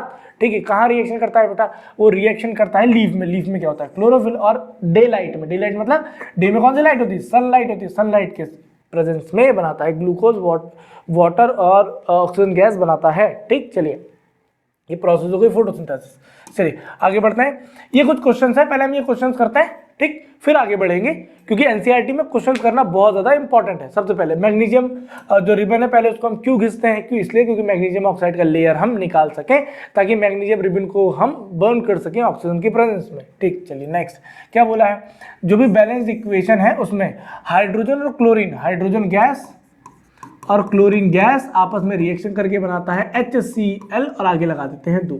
ठीक है, आगे लगा देंगे बेटा 2 लगा देंगे, ये बन गया hydrogen chloride. Barium chloride, barium chloride मतलब बेटा क्या बनेगा, BaCl2, एल्यूमिनियम सल्फेट Al2SO4 का होल थ्राइस आपस में रिएक्शन करेगा तो क्या बनाएगा, BaSO4 और साथ में बनाएगा AlCl3। ठीक है, क्या बनाएगा बेटा, AlCl3, एक सेकेंड, AlCl3 बनाएगा। ठीक, चलिए इसको बैलेंस कर लेते हैं। बैलेंस कैसे करेंगे, यहाँ देखिए हमारे पास बैरियम यहाँ पे 1 है, बैरियम यहाँ पे 1 है, बहुत बढ़िया बात है, लेकिन सल्फेट 3 है। देखो बेटा SO4 है ना, SO4 कितना है, पूरा 3 है, तो यहाँ 3 से मल्टीप्लाई करो। जैसे ही 3 से मल्टीप्लाई करेंगे तो हमें यहाँ बैरियम में भी 3 से मल्टीप्लाई करना पड़ेगा। तो बैरियम में भी आपने क्या किया बेटा, 3 से मल्टीप्लाई कर दिया। अब एल्यूमिनियम में यहाँ पे कितना है बेटा, 2 है, तो यहाँ 2 से मल्टीप्लाई करो। अरे यहाँ पे 2 से मल्टीप्लाई करो, बैरियम में 2, एल्यूमिनियम में 2 से मल्टीप्लाई हुआ, क्लोरीन 6 हो गया, तो 3 2 6 क्लोरीन भी यहाँ पे हो गया। तो सब कुछ बैलेंस है, कोई दिक्कत नहीं है, वेल डन। चलिए अगला क्या बोला है, sodium react with water. Sodium किसके साथ रिएक्शन कर रहा है, वाटर के साथ। सोडियम मतलब होता है Na, रिएक्ट विद वाटर मतलब H2O से रिएक्शन कर रहा है। क्या बना रहा है बेटा, बना रहा है NaOH, सोडियम हाइड्रोक्साइड, और साथ में निकल रही है हाइड्रोजन गैस। साथ में क्या निकल रही है बेटा, हाइड्रोजन गैस। एक सेकंड थोड़ा सा मिटा दो, गंदा लिखा गया ये। चलिए बहुत बढ़िया, साथ में क्या निकल रही है बेटा, हाइड्रोजन गैस निकल रही है। हाइड्रोजन गैस यहाँ पे से निकल रही है। ठीक, चलिए अब हमारे पास यहाँ पे हाइड्रोजन कितना है, 2, यहाँ पे हाइड्रोजन 2 है। ठीक, यहाँ पे 3 है हाइड्रोजन। तो अगर हाइड्रोजन 3 है तो हम क्या करते हैं, यहाँ पर एक बात समझना है ना, अलग कलर ले लूँ, यहाँ पे हम क्या करते हैं, यहाँ पे हम 2 से मल्टीप्लाई कर देते हैं। जैसे ही 2 से मल्टीप्लाई करते हैं तो हाइड्रोजन हो गया 4, तो 2, अब ये तो 2 ही है, देखो 2 और 1 ये 3 है ना, तो यहाँ पे 2 से मल्टीप्लाई कर दो, ये 4 हो जाएगा। देखो हाइड्रोजन 4 हो गया, ऑक्सीजन 2 है, ऑक्सीजन 2 है, सोडियम 2, सोडियम 2, ये हो गया काम। खड़ा आराम से बात करते हैं। चलो इसके बाद एक बैलेंस केमिकल इक्वेशन है, इसको हम सिंबल के फॉर्म में रिप्रेजेंट करेंगे, ये आपको बताना नीचे वाले को। ठीक है, कैसे करोगे भाई रिप्रेजेंट, सुनो। हमारे पास बेरियम क्लोराइड है, बेरियम क्लोराइड मतलब BaCl2, सोडियम सल्फेट मतलब Na2SO4 रिएक्शन करेगा। अब ये दोनों वाटर के अंदर है, वाटर मतलब एक्वस, वाटर मतलब क्या है बेटा, एक्वस है, वो ये यहाँ पे एक्वस फॉर्म में ये भी है। ये जब दोनों आपस में रिएक्शन करेंगे तो ये बनाएगा BaSO4 बैरियम सल्फेट बनाएगा, और साथ में बनाएगा NaCl, साथ में क्या बनाएगा बेटा, NaCl बनाएगा। ठीक, चलिए बहुत बढ़िया। हमारे पास यहाँ पे जो BaSO4 बन रहा है ये व्हाइट पीपीटी बनेगा बेटा। कैसा पीपीटी बनेगा, व्हाइट प्रेसिपिटेट बनाएगा, व्हाइट प्रेसिपिटेट बनाएगा। और NaCl तो सॉल्युबल होता है, मतलब ये एक्वा सॉल्यूशन है, ये भी एक्वा सॉल्यूशन है, पानी के अंदर डिसॉल्व है, ये व्हाइट पीपीटी बनाएगा, मतलब नीचे सेटल आउट हो जाएगा ये, और NaCl वहाँ पे डिसॉल्व फॉर्म में रहेगा वाटर के अंदर। चलिए अगला बोल रहा है सोडियम हाइड्रोक्साइड मतलब NaOH रिएक्शन करेगा वाटर के साथ, HCl के साथ, सॉरी, ये सब किस में करेगा बेटा, एक्वस फॉर्म में, AQ एक्वस फॉर्म में करेगा, एक्वस फॉर्म में करेगा। क्या बनाएगा बेटा, बनाएगा NaCl प्लस वाटर, क्या बनाएगा बेटा, NaCl प्लस वाटर बनाएगा। ठीक है, इस रिएक्शन को हम कहते हैं न्यूट्रलाइजेशन रिएक्शन। कौन सा रिएक्शन है बेटा, ये न्यूट्रलाइजेशन रिएक्शन कहलाता है। ठीक, टाइप ऑफ केमिकल रिएक्शन, अब ये पढ़ते हैं, अगला टॉपिक हमारे पास ये दिया हुआ है। तब तक एक काम करिए, आप इसको पूरे को नोट डाउन कर लीजिए। कैसे नोट डाउन करेंगे, एक बढ़िया सी यहाँ पे आप क्या लगाइए, स्टिकी नोट्स लगाइए या पेपर लगाइए ग्लू के साथ, और उसमें आप आंसर सारे लिख सकते हैं, या पेंसिल से लिख लीजिए, कोई दिक्कत नहीं, ये भी अच्छा है। लेकिन स्टिकी नोट्स के साथ लगाएंगे तो आपकी बुक थोड़ी सी है वो अच्छी से रहती है। आपने अगर अगले साल किसी को देनी है तो निकाल के दे दी, या वैसी बुक दे दी, तो आपका जो इस साल की बुक है वो पूरी प्रिपेयर हो जाएगी बहुत अच्छे से। चलिए आप पहले इसको नोट कर लीजिए, बहुत बढ़िया। आगे बढ़ते हैं हम, हमारे पास क्या दिया हुआ है, टाइप ऑफ केमिकल रिएक्शन। कितने कितने टाइप की केमिकल रिएक्शन होती हैं, देखो बेसिकली बेटा 5 टाइप की केमिकल रिएक्शंस होती हैं। कौन कौन सी होती हैं वो, कॉम्बिनेशन रिएक्शन, ठीक है, decomposition reaction, displacement reaction, double displacement reaction और रेडॉक्स रिएक्शन। ये 5 टाइप की केमिकल रिएक्शंस हमारे पास होती हैं, वही हमें अब यहाँ पे देखनी है। तो पहली रिएक्शन जो हमारे पास है दैट इज कॉम्बिनेशन रिएक्शन। पहली रिएक्शन कौन सी बेटा हमारे पास, कॉम्बिनेशन रिएक्शन। कॉम्बिनेशन रिएक्शन पहले एक एक्टिविटी से समझते हैं, बहुत सिंपल सी एक्टिविटी है। कैल्शियम ऑक्साइड, चूना जो होता है, क्विक लाइम कहते हैं उसे, क्विक लाइम को उठा के हम कहाँ डालते हैं, पानी के अंदर डाल देते हैं। ठीक है, जब भी हम क्विक लाइम को पानी के अंदर डालते हैं तो वो बनाता है कैल्शियम हाइड्रोक्साइड, और वो बहुत ज़्यादा गर्म हो जाता है। ठीक है, मतलब जिस भी बर्तन के अंदर आप कैल्शियम ऑक्साइड डाल रहे हो ना, मतलब जैसे कैल्शियम ऑक्साइड है, ठीक है, समझना यहाँ पे कैल्शियम ऑक्साइड है, पाउडर फॉर्म में होता है। ठीक, इसको आपने डाल दिया पानी के अंदर, एक बीकर में पानी लिया या एक मटके में पानी लिया या ऐसे करके बाल्टी में पानी लिया, उसके अंदर आपने डाल दिया कैल्शियम ऑक्साइड। क्या बनाएगा ये बनाएगा CaOH का होल ट्वाइस कैल्शियम हाइड्रोक्साइड बनाएगा। ठीक, और क्या बनाएगा, और निकालेगा हीट। और क्या निकालेगा बेटा, हीट निकालेगा। ठीक, चलिए तो हमारे पास ये जो प्रोसेस है ये एक प्रकार की एक्सोथर्मिक प्रोसेस है। कौन सी प्रोसेस है बेटा, ये एक्सोथर्मिक प्रोसेस है। देखिए यहाँ पे आपको एक्टिविटी में दिया भी है, बोला कि बताओ हाथ लगा के कि इसके टेम्परेचर में क्या चेंज आ रहा है। देखो यहाँ लिखा है ना, do you feel any change, yes it is a exothermic reaction. Exothermic reaction है, मतलब ये जो बीकर है ये गर्म हो जाएगा। ये जो बीकर है बेटा ये क्या हो जाएगा, ये गर्म हो जाएगा। ठीक, चलिए इसलिए आगे बढ़ते हैं। हमारे पास आगे चल के दिया हुआ है यहाँ पे कि अगर ये जो कैल्शियम ऑक्साइड है, इस कैल्शियम ऑक्साइड से जो आपने कैल्शियम हाइड्रोक्साइड बनाया है, इस कैल्शियम हाइड्रोक्साइड का रिएक्शन अगर मैं कार्बन डाइऑक्साइड गैस से करा दूं, जो कि एटमॉस्फेयर में प्रेजेंट है। ठीक है, एटमॉस्फेयर में प्रेजेंट जो कार्बन डाइऑक्साइड गैस है, अगर मैं उससे करा दूं तो ये क्या बनाएगा, ये बनाएगा CaCO3 कैल्शियम कार्बोनेट बनाएगा, और साथ में क्या बनाएगा, निकालेगा वाटर। साथ में क्या बनाएगा बेटा, वाटर निकालेगा वहां से। ठीक, चलिए इसका बेटर एग्जांपल देता हूँ। जो कैल्शियम हाइड्रोक्साइड है, ठीक है, वाइट वॉश के लिए यूज होता है, मतलब कैल्शियम ऑक्साइड को पानी में डालते हैं तो कैल्शियम हाइड्रोक्साइड बन जाता है। वो कैल्शियम हाइड्रोक्साइड को लेते हैं और वाइट वॉश चूना से पुताई करने के लिए हम यूज करते हैं, तो पुताई करते हैं ऐसे। अब जब पुताई करते हैं तो वो कैल्शियम हाइड्रोक्साइड ही होता है। वो कैल्शियम हाइड्रोक्साइड ये वॉल पे जाके लग जाता है। कहाँ जाके लग जाता है बेटा? दीवार पे जाके लग जाता है। हमारा जो रूम है उसमें ढेर सारी कार्बन डाइऑक्साइड गैस है। वो कार्बन डाइऑक्साइड गैस जो होती है वो जाती है इस कैल्शियम हाइड्रोक्साइड के साथ रिएक्शन करती है और बनाती है कैल्शियम कार्बोनेट। क्या बनाती है बेटा? कैल्शियम कार्बोनेट बनाती है, ठीक। और जो वाटर होता है वो लिक्विड फॉर्म में वहां से चला जाता है 2-3 दिन के अंदर, ठीक है। 2-3 दिन के अंदर जो लिक्विड वाटर होता है वो क्या आ जाता है बेटा? वहां से चला जाता है, मतलब इवेपोरेट हो जाता है। तो हमारे पास जो कैल्शियम हाइड्रोक्साइड है ये एक प्रकार का सॉलिड सब्सटेंस है। जो कार्बन डाइऑक्साइड है वो एक प्रकार की बेटा गैस है। ये इसका एक्वा सॉल्यूशन बना हुआ है। जो CaCO3 है सॉलिड फॉर्म में हमें वहां मिलता है और जो लिक्विड वाटर है वो वहां से क्या हो जाएगा? कुछ दिनों में इवेपोरेट हो जाएगा, ठीक। तो जो हमारे पास कैल्शियम कार्बोनेट है ये वाइट शाइनी सब्सटेंसेस है, वाइट शाइनी सब्सटेंस है, ठीक। चलिए, ये हमारी पूरी एक एक्टिविटी थी। मतलब पूरी एक्टिविटी क्या थी? पूरी एक्टिविटी में हमारे पास एक सब्सटेंस था कैल्शियम ऑक्साइड। एक सब्सटेंस क्या था बेटा? कैल्शियम ऑक्साइड एक सब्सटेंस था। ये कैल्शियम ऑक्साइड एक सब्सटेंस दूसरे सब्सटेंस वाटर से रिएक्शन करता है। रिएक्शन करने के बाद बनाता है CaOH का होल ट्वाइस, कैल्शियम हाइड्रोक्साइड बनाता है। मतलब यहाँ पे एक सब्सटेंस था A, यहाँ पर बेटा एक सेकेंड है ना, यहाँ पे एक सब्सटेंस था A, वो A सब्सटेंस B सब्सटेंस के साथ जुड़ता है और एक C सब्सटेंस या AB सब्सटेंस बना लेता है। ये AB मतलब एक ही सब्सटेंस है। मतलब यहाँ पे एक सब्सटेंस था A, एक सब्सटेंस था B, ये दोनों मिलके एक AB सब्सटेंस बनाते हैं और साथ में निकालते हैं हीट। और साथ में क्या निकालते हैं बेटा? हीट निकालते हैं, ठीक। चलिए, बहुत बढ़िया। तो ये कॉम्बिनेशन रिएक्शन है, मतलब जहाँ पे दो सब्सटेंसेस आपस में जुड़ के सिर्फ एक सब्सटेंस बनाते हैं उसे हम कॉम्बिनेशन रिएक्शन कहते हैं। उसे हम क्या कहते हैं बेटा? कॉम्बिनेशन रिएक्शन कहते हैं। तो कैल्शियम ऑक्साइड वाटर के साथ रिएक्शन करके कैल्शियम हाइड्रोक्साइड बनाता है और वहां से हीट निकालता है। ऐसी रिएक्शन को हम एक्सोथर्मिक रिएक्शन भी कहते हैं। ऐसे रिएक्शन को हम क्या कहते हैं बेटा? एक्सोथर्मिक रिएक्शन भी कहते हैं। एक्सो मतलब होता है एक्स मतलब जो होता है निकल जाए, ठीक है। एक्स मतलब जैसे exhaust fan, exothermic reaction. Exhaust fan में से क्या होता है? जो अंदर की हीट है वो बाहर निकाल देती है। सिमिलरली इस रिएक्शन को हम एक्सोथर्मिक रिएक्शन भी कहते हैं, ठीक। चलिए, फिर यहाँ पे जो कैल्शियम हाइड्रोक्साइड है वो कार्बन डाइऑक्साइड जो एटमॉस्फेयर में प्रेजेंट गैस है उससे रिएक्शन करती है और एक वाइट शाइनी सब्सटेंस छोड़ के चली जाती है वॉल पे, जिससे हमारी दीवार चमकने लगती है और जो हमारे पास वाटर है वो लीव आउट कर जाता है वहाँ से 3-4 दिन के अंदर, ठीक है। चलिए, यही जो एक्टिविटी है वो यहाँ पे लिखी हुई है, आप इसको एक बार अच्छे से पढ़ सकते हैं, ठीक। मैंने जो बताया आपको वो इंग्लिश में यहाँ पे लिखा हुआ है। चलिए, बहुत बढ़िया, आगे बढ़ते हैं।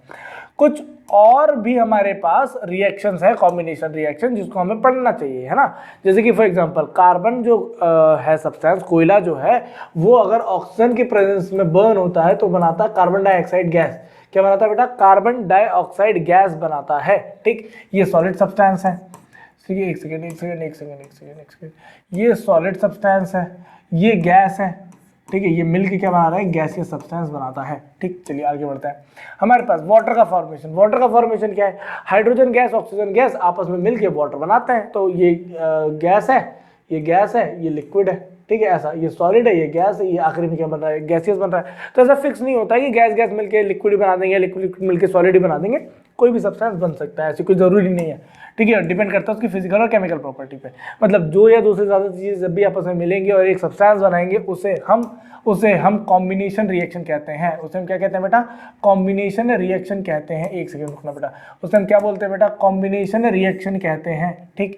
और देखते हैं, जब लार्ज अमाउंट ऑफ हीट निकलती है जो कि उसे बनाते, जब उसमें केमिकल रिएक्शन से निकलती है, प्रोडक्ट निकलता है, तो ऐसे रिएक्शन को हम एक्सोथर्मिक रिएक्शन कहते हैं। ऐसे रिएक्शन को हम क्या कहते हैं बेटा? एक्सोथर्मिक रिएक्शन कहते हैं। चलिए, बहुत सुंदर, आगे बढ़ते हैं। आगे हमें क्या दिया हुआ है? अदर एग्जांपल्स क्या है एक्सोथर्मिक रिएक्शन के, वो भी देख लेते हैं। देखिए, मेनली हमारे पास जो एक्सोथर्मिक रिएक्शन का एक एग्जांपल आता है वो आता है बर्निंग ऑफ फ्यूल। जो फ्यूल होता है वो बर्न होता है, वो भी एक्सोथर्मिक रिएक्शन होता है। जैसे फॉर एग्जांपल हमारे पास एक गैस है मीथेन गैस। एक गैस क्या है बेटा? मीथेन, मतलब CH4 एक मीथेन गैस होती है। मीथेन गैस अगर ऑक्सीजन के प्रेजेंस में बर्न हो रही है, कंबशन हो रहा है उसका, तो बनाएगा कार्बन डाइऑक्साइड और बनाएगा क्या बेटा? वाटर। कार्बन डाइऑक्साइड और क्या बनाएगा बेटा? साथ में वाटर बनाएगा। लेकिन यहाँ से भी अमाउंट ऑफ हीट बहुत ज़्यादा निकलती है, तो ये भी एक प्रकार की एक्सोथर्मिक प्रोसेस है। ये पूछ रहा है ना, तो आगे आप लिख सकते हो यस, ये एक्सोथर्मिक प्रोसेस है। खैर, वो नीचे वाले के लिए पूछ रहा था, ठीक है। अब हमारे पास एक प्रोसेस है दैट इज रेस्पिरेशन। अब रेस्पिरेशन क्या होता है थोड़ा सा ये समझ लेते हैं। रेस्पिरेशन क्या होता है, जो भी हम खाना खाते हैं, ठीक है, फोटोसिंथेसिस में खाने से एनर्जी, खाना बनता है, ठीक है, कार्बन डाइऑक्साइड और वाटर की मतलब मदद से, लेकिन जो खाना बन गया है उस खाने से एनर्जी निकालना इज अ रेस्पिरेशन प्रोसेस। मतलब जो हमारे पास खाना बन रहा था, क्या बन रहा था बेटा, ग्लूकोज बन रहा था। ग्लूकोज क्या होता है, C6H12O6, ये ग्लूकोज है। ये ग्लूकोज रिएक्शन करेगा ऑक्सीजन की प्रेजेंस में और क्या बनाएगा बेटा, ये बनाएगा कार्बन डाइऑक्साइड गैस और बनाएगा वाटर। क्या बनाएगा बेटा, कार्बन डाइऑक्साइड गैस बनाएगा और क्या बनाएगा, वाटर बनाएगा, और साथ में निकालेगा ढेर सारी एनर्जी। एनर्जी किसके फॉर्म में निकालेगा, यहाँ पे हीट लिख लीजिए आप, वैसे जब बायोलॉजी में पढ़ेंगे तो 38 ATP की एनर्जी हम लिख देंगे। बहुत बढ़िया। तो जो ग्लूकोज है वो ऑक्सीजन के प्रेजेंस में रिएक्शन करता है और क्या बनाता है, कार्बन डाइऑक्साइड, वाटर, और साथ में क्या निकालता है, हीट निकालता है। और वो हीट वहां से जो निकलती है ये इसको एक एक्सोथर्मिक प्रोसेस बनाती है। क्या बनाती है बेटा, एक प्रकार की एक्सोथर्मिक प्रोसेस बनाती है। ग्लूकोज हमें कहाँ से मिलता है, देखिए जब भी हम आलू खाते हैं, चावल हो गया है ना, वीट है ना, ये सब जब भी खाते हैं, रोटियां खा रहे हैं, ब्रेड खा रहे हैं, तो इन सब में क्या होता है, बहुत अमाउंट में स्टार्च या ग्लूटेन, मतलब अलग अलग प्रकार के कार्बोहाइड्रेट्स होते हैं इनके पास, ठीक है। वो कार्बोहाइड्रेट जब हमारी बॉडी के अंदर जाता है, हमारा बॉडी जो होता है उसे पचाता है, बहुत सारे डाइजेस्टिव एंजाइम आते हैं, वो डाइजेस्टिव एंजाइम्स उसे पचा देते हैं। तो पचाने के बाद सबसे छोटे फॉर्म में आता है ग्लूकोज। उस ग्लूकोज, मतलब जो ग्लूकोज होता है वो सबसे सिंपल फॉर्म ऑफ कार्बोहाइड्रेट होता है। व्हाट इज ग्लूकोज बेटा, सिंपल फॉर्म ऑफ कार्बोहाइड्रेट होता है, ठीक। चलिए उससे हम क्या बनाते हैं, एनर्जी बनाते हैं। ये मैंने रिएक्शन यहाँ पे लिख दी। इस रिएक्शन को हम रेस्पिरेशन कहते हैं, ठीक है। अब आखिरी में एक चीज और है हमारे पास, जो डिकम्पोजिशन होता है किसी भी वेजिटेबल मैटर का कंपोस्ट में, है ना, तो वो भी एक प्रकार का एक्सोथर्मिक रिएक्शन है। यहाँ लिखा हुआ है, देख लीजिए हमारे पास यहाँ पे दिया हुआ है कि जो भी डिकम्पोजिशन ऑफ वेजिटेबल मैटर है, जो भी डिकम्पोजिशन ऑफ वेजिटेबल मैटर है वो कंपोस्ट में कन्वर्ट हो जाता है। ये भी एक प्रकार की एक्सोथर्मिक रिएक्शन है। ये भी एक प्रकार की क्या है बेटा, एक्सोथर्मिक रिएक्शन है, ठीक। चलिए आगे बढ़ते हैं। हमारे पास आगे दिया हुआ है, identify the type of reaction taking place in activity 1.1। जो भी हमारे पास दी, जो भी रिएक्शन थी एक्टिविटी 1.1 में, उसको आपको बताना है, क्योंकि उसमें से हीट निकल रही है। जब उसमें से हीट निकल रही है बेटा, वो भी एक प्रकार की एक्सोथर्मिक रिएक्शन है। जो पहले मैग्नीशियम रिबन जल रहा था ना, उसमें से भी क्या निकलती है, व्हाइट डेजलिंग ऐसे लाइट निकलती है, फ्लेम निकलती है, और वो भी एक प्रकार की क्या है, एक्सोथर्मिक रिएक्शन है, क्योंकि वहां से भी क्या निकलती है बेटा, हीट निकलती है। चलिए बहुत बढ़िया। अब आते हैं हम next type of chemical reaction के लिए, जो कि है हमारे पास डिकम्पोजिशन रिएक्शन, ठीक है। अब इसको भी एक एक्टिविटी से समझते हैं, डिकम्पोजिशन रिएक्शन क्या है। देखिए ये जो रिएक्शन है ये अपोजिट है। किसका अपोजिट है बेटा, ये जो रिएक्शन है ये अपोजिट है। किसके अपोजिट है, अपोजिट टू कॉम्बिनेशन रिएक्शन, ठीक है, अपोजिट टू कॉम्बिनेशन रिएक्शन। ये कॉम्बिनेशन रिएक्शन से अपोजिट रिएक्शन है। किससे अपोजिट रिएक्शन है बेटा, कॉम्बिनेशन रिएक्शन से अपोजिट रिएक्शन है ये, ठीक। क्यों है, देखो कॉम्बिनेशन रिएक्शन में क्या होता है कि एक ए सब्सटेंस होता है, एक सेकेंड, एक ए सब्सटेंस होता है और एक बी सब्सटेंस होता है, वो मिलके ए बी बनाता है। यहाँ पे इसका अपोजिट है, मतलब एक ए बी सब्सटेंस रहेगा, वो टूट जाएगा ए और बी में, ठीक है। वो किसमें टूट जाएगा बेटा, ए और बी में टूट जाएगा। तो ये अपोजिट है कॉम्बिनेशन रिएक्शन का, दैट इज इट। चलिए तो हमारे पास एक सब्सटेंस है, एक सब्सटेंस है FeSO4 फेरस सल्फेट, और साथ में क्या आता है इसके 7 मोल ऑफ वाटर। साथ में क्या आता है बेटा, इसके 7 मोल ऑफ वाटर आता है, ठीक। जब भी इसको हम गर्म करते हैं, तो ये किस में कन्वर्ट होता है बेटा, FeSO4 और जो 7 मोल ऑफ पानी है वो क्या हो जाएंगे, अलग हो जाएंगे, ठीक। चलिए ये जो ये सब्सटेंस है ना बेटा, ये लाइट ग्रीन कलर का है। कौन सा ग्रीन कलर का बेटा, ये लाइट ग्रीन, अच्छा ये लिखा भी हुआ है, चलो मैं मेंशन कर दे रहा हूँ। ग्रीन कलर का फेरस सल्फेट का क्रिस्टल है। जब भी इसको हम हीट करते हैं तो ये FeSO4 और वाटर में अलग हो जाता है, और ये जो सब्सटेंस बनता है ये कलरलेस बनता है। कैसा बनता है बेटा, ये कलरलेस बनता है। ये सब्सटेंस कैसा बनता है बेटा, ये सब्सटेंस कलरलेस बनता है, ठीक। ये सब्सटेंस कैसा बनता है बेटा, ये कलरलेस सब्सटेंस बनता है, ठीक। चलिए समझ में आ गया। अब फेरस सल्फेट, जो बचा हुआ फेरस सल्फेट है, इसको फर्दर आगे चल के और ज्यादा हीट करने पे क्या होगा, देखिए जब भी इस फेरस सल्फेट को मैं और ज्यादा हीट करूंगा, जब भी इस फेरस सल्फेट को FeSO4 को अगर मैं और ज्यादा हीट करूंगा तो ये क्या बनाएगा, Fe2O3 बनाएगा, ठीक है, फेरिक ऑक्साइड बनाएगा, ठीक, चलिए, और साथ में बनाएगा SO2 गैस और साथ में बनाएगा SO3 गैस। दोनों की जो दोनों गैसेस है ये कलरलेस है, मतलब ये कोई फ्लेम इनमें से जो निकलेगा वो कलरलेस फ्लेम निकलेगा, लेकिन जो दोनों गैसेस हैं ये टॉक्सिक हैं। कैसी गैसेस है बताइए? ये टॉक्सिक गैसेस हैं, टॉक्सिक गैसेस हैं। ठीक, चलिए, बहुत बढ़िया। हमारे पास आगे बढ़ते हैं तो हमें दिया हुआ है ये जो मैंने बताया, ये आप पूरा पढ़ सकते हैं, इसमें लिखा हुआ है। जो अगर डिकम्पोजिशन करना है तो फेरस सल्फेट का जो क्रिस्टल है वो टूटेगा, वाटर को लूज करेगा, जो कलर ऑफ द क्रिस्टल है वो चेंज हो जाएगा, फेरिक ऑक्साइड बनेगा, SO2 और SO3 बनेगा। ये जो दोनों गैसेज होती हैं ये टॉक्सिक गैसेज होती हैं। जो Fe2O3 बन रहा है, फेरिक ऑक्साइड बन रहा है, वो सॉलिड सब्सटेंस से बाकी दो गैसेस निकलते हैं। चलिए, बहुत बढ़िया। हमारे पास आगे दिया हुआ है एक और डिकम्पोजिशन रिएक्शन। क्या है डिकम्पोजिशन रिएक्शन? हमारे पास है calcium carbonate, CaCO3, calcium carbonate. ये कैल्शियम कार्बोनेट को अगर मैं हीट करता हूँ, अगर मैं इसको हीट करता हूँ पहले, इसको गर्म करता हूँ पहले, तो गर्म करने पे क्या होता है? ये गर्म करने पर ये बनाता है कैल्शियम ऑक्साइड। क्या बनाता है बेटा? कैल्शियम ऑक्साइड, और साथ में निकालता है कार्बन डाइऑक्साइड गैस। कौन सी गैस निकालता है बेटा? कार्बन डाइऑक्साइड गैस फॉर्म करता है। ठीक है, तो आप इन रिएक्शंस के अंदर एक चीज देख रहे होंगे कि जब भी इन केमिकल रिएक्शंस को हम करा रहे हैं, जब भी इसमें से मतलब हो रहा है केमिकल रिएक्शन, डिकम्पोजिशन हो रही है उसकी, तो इस कंडीशन में हमें हीट देनी पड़ती है। हमें क्या करना पड़ता है बेटा? पहले हमें हीट उसको देनी पड़ती है, उस केमिकल सब्सटेंस को हीट हम देते हैं। जब भी किसी केमिकल रिएक्शन में एनर्जी हमें देनी पड़ती है, मतलब क्या, कौन कौन सी एनर्जी दे सकते हैं हम? सुनो मेरी बात, आराम से समझना है ना। जब भी किसी केमिकल रिएक्शन में हम चीज़ को डिकम्पोज करा रहे हैं, मतलब एक सब्सटेंस को, AB सब्सटेंस को A और B में तोड़ रहे हैं, तो वहाँ पे तीन तरीके से एनर्जी हम दे सकते हैं। कैसे कैसे दे सकते हैं एनर्जी? वो एनर्जी हम दे सकते हैं बेटा लाइट के फॉर्म में। वो एनर्जी हम किसके फॉर्म में दे सकते हैं बेटा? लाइट के फॉर्म में दे सकते हैं। वो एनर्जी हम हीट के फॉर्म में दे सकते हैं। वो एनर्जी किसके फॉर्म में दे सकते हैं बेटा?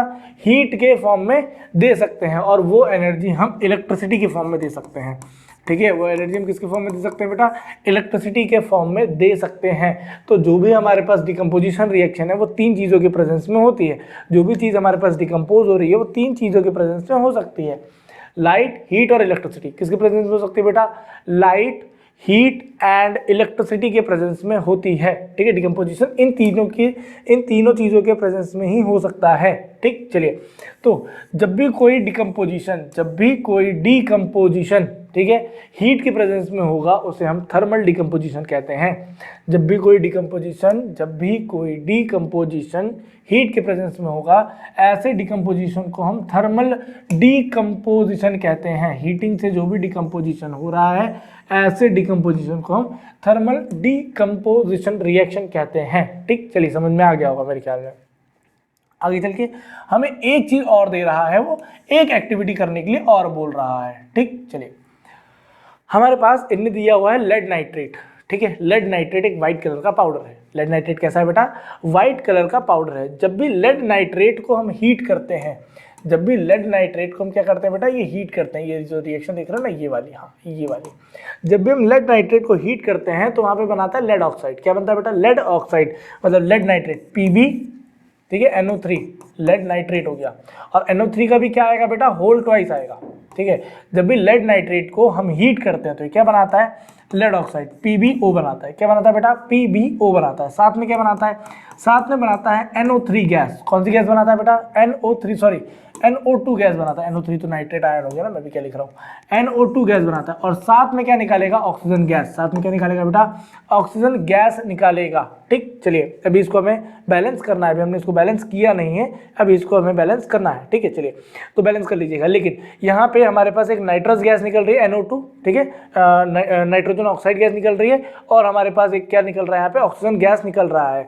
जो हमारे पास PbO है, जो लेड आयोडाइड है, ये किस कलर का सब्सटेंस बनता है बेटा? ये येलो कलर का सब्सटेंस बनता है। ये भी थर्मल डिकम्पोजिशन हो रहा है। क्या हो रहा है बेटा? थर्मली डिकम्पोज हो रहा है। मतलब इसको लिया टेस्ट ट्यूब में और देखो नीचे से हीट दे दी। टेस्ट ट्यूब में लिया सब्सटेंस और उसको नीचे से क्या कर दी बेटा? हीट कर दी, तो वहां से NO2 गैस निकलेगी। कौन सी गैस निकलेगी बेटा? NO2 गैस निकलेगी। जब भी NO2 गैस निकलेगी वो ब्राउन कलर का फ्यूम बनाएगी। किस कलर का फ्यूम बनाएगी बेटा? वो ब्राउन कलर का फ्यूम बनाएगी। ठीक है, कौन से कलर का फ्यूम बनाएगी बेटा? वो ब्राउन कलर का फ्यूम बनाएगी। और जो ऑक्सीजन है ये कलरलेस गैस है। जो ऑक्सीजन है बेटा वो कैसी गैस है बेटा, कलरलेस गैस है। ठीक, चलिए आगे बढ़ते हैं। आगे क्या दिया, अच्छा जो मैंने लिखा है ये वही इनने बताया है, लेड ऑक्साइड बना रहा है और साथ में अलग अलग चीजें बन रही है। बैलेंस किया गया है, 4NO लिखा है, हाँ ठीक है बैलेंस कर लेंगे, आ जाओ बैलेंस कर दे। ठीक है, यहाँ पे कितना लिखा है बेटा, ये 4 लिखा है तो यहाँ पे 4 कर देते हैं। ठीक है, और यहाँ पे कितना दिया है, 2 दिया हुआ है तो बैलेंस ये कर दिया, यहाँ पे भी 2 लगा दिया। ठीक है, बैलेंस हो गया। चलिए बहुत बढ़िया। अब एक्टिविटी 1.7 है ना, जब भी कोई डिकम्पोजिशन इलेक्ट्रिसिटी की मदद से होता है उसे हम कहते हैं इलेक्ट्रोलाइसिस। जब भी कोई भी डिकम्पोजिशन अगर इलेक्ट्रिसिटी की हेल्प से होता है, अगर कोई भी डिकम्पोजिशन इलेक्ट्रिसिटी की हेल्प से होता है तो उसे हम कहते हैं electrolysis. Electrolysis, LYSIS, electrolysis. What is the meaning of electrolysis? Electricity के प्रेजेंस में, लाइसिस मतलब होता है तोड़ना, इलेक्ट्रिसिटी के प्रेजेंस में अगर कोई भी सब्सटेंस टूट रहा है, डिकम्पोज हो रहा है, उसे हम इलेक्ट्रोलाइसिस कहते हैं। ठीक, चलिए हमने क्या किया है, ग्रेफाइट की रॉड ली है, ये ग्रेफाइट की रॉड है। ठीक है, ये दोनों ग्रेफाइट की रॉड है। ठीक है, और यहाँ पे रबर से इसको लगाया हुआ है बांधने के लिए ताकि पानी नीचे ना आए। ठीक है, चलिए तो हमारे पास यहाँ पे ये ग्रेफाइट रॉड है ताकि पानी नीचे ना गिरे, तो यहाँ पे रबर से स्टॉपर भी लगा दिया गया है। ठीक, चलिए अब क्या होता है, ये जो हमारे पास 2 ग्रेफाइट की रॉड हैं इनको हमने 2 टर्मिनल से कनेक्ट कर लिया है, एक को एनोड से किया है और एक को हमने किया हुआ है कैथोड से। एक को एनोड से कनेक्ट किया है, एक को किससे कनेक्ट किया है बेटा, कैथोड से कनेक्ट किया हुआ है। ठीक, तो ये आ गया प्लस साइन, ये आ गया माइनस साइन। ठीक, चलिए तो इलेक्ट्रिसिटी अगर मैं यहाँ दे देता इसके अंदर, अगर इसके अंदर मैं इलेक्ट्रिसिटी देता हूँ तो जहाँ पर भी हमारा कैथोड है उस पॉइंट पे हाइड्रोजन गैस बनती है और जिस साइड भी हमारा एनोड है वहाँ पर ऑक्सीजन गैस बनती है। ठीक, ये हो गया। अब अगला, इसमें ये पूछा गया है कि किसका मोल ज़्यादा है। देखिए जब भी वाटर का फॉर्मेशन होता है, जब भी H2O होता है ना, तो हाइड्रोजन का जो नंबर ऑफ मोल है वो ज़्यादा होता है किससे, ऑक्सीजन से। तो हाइड्रोजन हमेशा डबल होता है। किससे डबल होता है बेटा, ऑक्सीजन से डबल होता है। हाइड्रोजन किससे डबल होता है बेटा, ऑक्सीजन से डबल होता है। ठीक, चलिए आगे बढ़ते हैं। यही पूछा गया, आखिरी में आप देख सकते हैं उसको। यहाँ पर एक जो डिकम्पोजिशन है वो लाइट के प्रेजेंस में होता है। ठीक है, इसको हम कहते हैं फोटोलाइटिक डिवीजन। ठीक है, फोटोलाइटिक डिवीजन या फोटोकेमिकल रिएक्शन भी कहते हैं। क्या कहते हैं बेटा, फोटोकेमिकल रिएक्शन भी कहते हैं। ठीक है, मतलब लाइट के प्रेजेंस में किसी भी सब्सटेंस को डिकम्पोज कर देना फोटोकेमिकल रिएक्शन कहलाता है। ठीक है, इसलिए होता क्या है, जैसे मान लीजिए हमारे पास सिल्वर क्लोराइड दिया गया है। सिल्वर क्लोराइड एक व्हाइट कलर का पाउडर है। कौन सा कलर का पाउडर बेटा, व्हाइट कलर का पाउडर है। ये व्हाइट कलर का जो सब्सटेंस है टूट जाएगा Ag और Cl2 गैस में टूट जाएगा, Ag और Cl2 गैस में टूट जाएगा। ठीक, तो हमारे पास सिल्वर अलग हो गया, क्लोरीन अलग हो गया। अच्छा ये AgCl होता है, AgCl2 नहीं होता, मैंने गलती से लिख दिया। चलिए बैलेंस करने के लिए हम यहाँ क्या लगा लेंगे, 2 आगे लगा देंगे, 2 यहाँ लगा देना आगे। बहुत बढ़िया हो गया। तो हमारे पास व्हाइट कलर का सब्सटेंस यहाँ पे किस में कन्वर्ट हो जाएगा, ग्रे कलर के सब्सटेंस में कन्वर्ट हो जाएगा। ग्रे बोला, लिखा ग्रीन। ठीक है, ग्रे कलर के सब्सटेंस में GREY। ठीक है, ग्रे कलर के सब्सटेंस में चेंज हो जाएगा। ठीक, चलिए यहाँ पे ये क्वेश्चन पूछेगा आपसे, अब देख लीजिएगा यहाँ पे रिप्लाई क्या करना है। 2 ग्राम सिल्वर क्लोराइड ले लो चाइना डिश के अंदर, बताओ उसका कलर क्या था। भाई व्हाइट कलर का था स्टार्टिंग में, जैसे चाइना डिश में लिया उसमें सनलाइट पड़ी, सनलाइट पड़ने के बाद आपने क्या ऑब्जर्व किया उसके कलर में, उसका कलर ग्रे कलर का हो गया क्योंकि सिल्वर अलग हो गया और जो हमारे पास क्लोरीन गैस है वो वहाँ से इवॉल्व हो गई है। ठीक, ये नीचे इसने लिख के दे दिया है पूरा। ठीक है, ये भी आप कर सकते हैं। हमारे पास यहाँ पे आगे चल के दिया हुआ है कि सिल्वर ब्रोमाइड है वो भी ऐसे करके टूटता है सनलाइट के प्रेजेंस में, उसका भी कलर चेंज हो जाता है। हमारे पास the decomposition reaction required energy either in the form of heat, light और इलेक्ट्रिसिटी। ठीक है, मैंने आपको पहले ही बता दिया। अब ऐसी सारी रिएक्शंस को हम एंडोथर्मिक रिएक्शन कहते हैं। कौन सी रिएक्शन कहते हैं बेटा, एंडोथर्मिक रिएक्शन। एंडो मतलब होता है एब्जॉर्ब हो जाना, जहाँ पे हीट देनी पड़ जाए, जहाँ पे हीट अंदर दी जाए। एक्सो मतलब होता है बाहर, एंडो मतलब होता है अंदर। तो जब भी किसी केमिकल रिएक्शन में हीट हमें देनी पड़े, जब भी किसी केमिकल रिएक्शन में हीट हमें क्या करनी पड़ जाए बेटा, देनी पड़ जाए, तो वो कौन सी रिएक्शन होती है बेटा, वो एंडोथर्मिक रिएक्शन होती है। ठीक, चलिए आगे बढ़ते हैं। अगला हमें दिया हुआ है कि 2 ग्राम बैरियम हाइड्रोक्साइड है। 2 ग्राम क्या है बेटा, बैरियम हाइड्रोक्साइड है। बैरियम हाइड्रोक्साइड मतलब BaOH का होल ट्वाइस बैरियम हाइड्रोक्साइड है। ठीक है, इसमें 1 ग्राम अमोनियम क्लोराइड मिलाया है, NH4Cl। ठीक है, जब भी इन दोनों को हमने मिलाया तो मिलाने के बाद क्या बनेगा, BaCl2।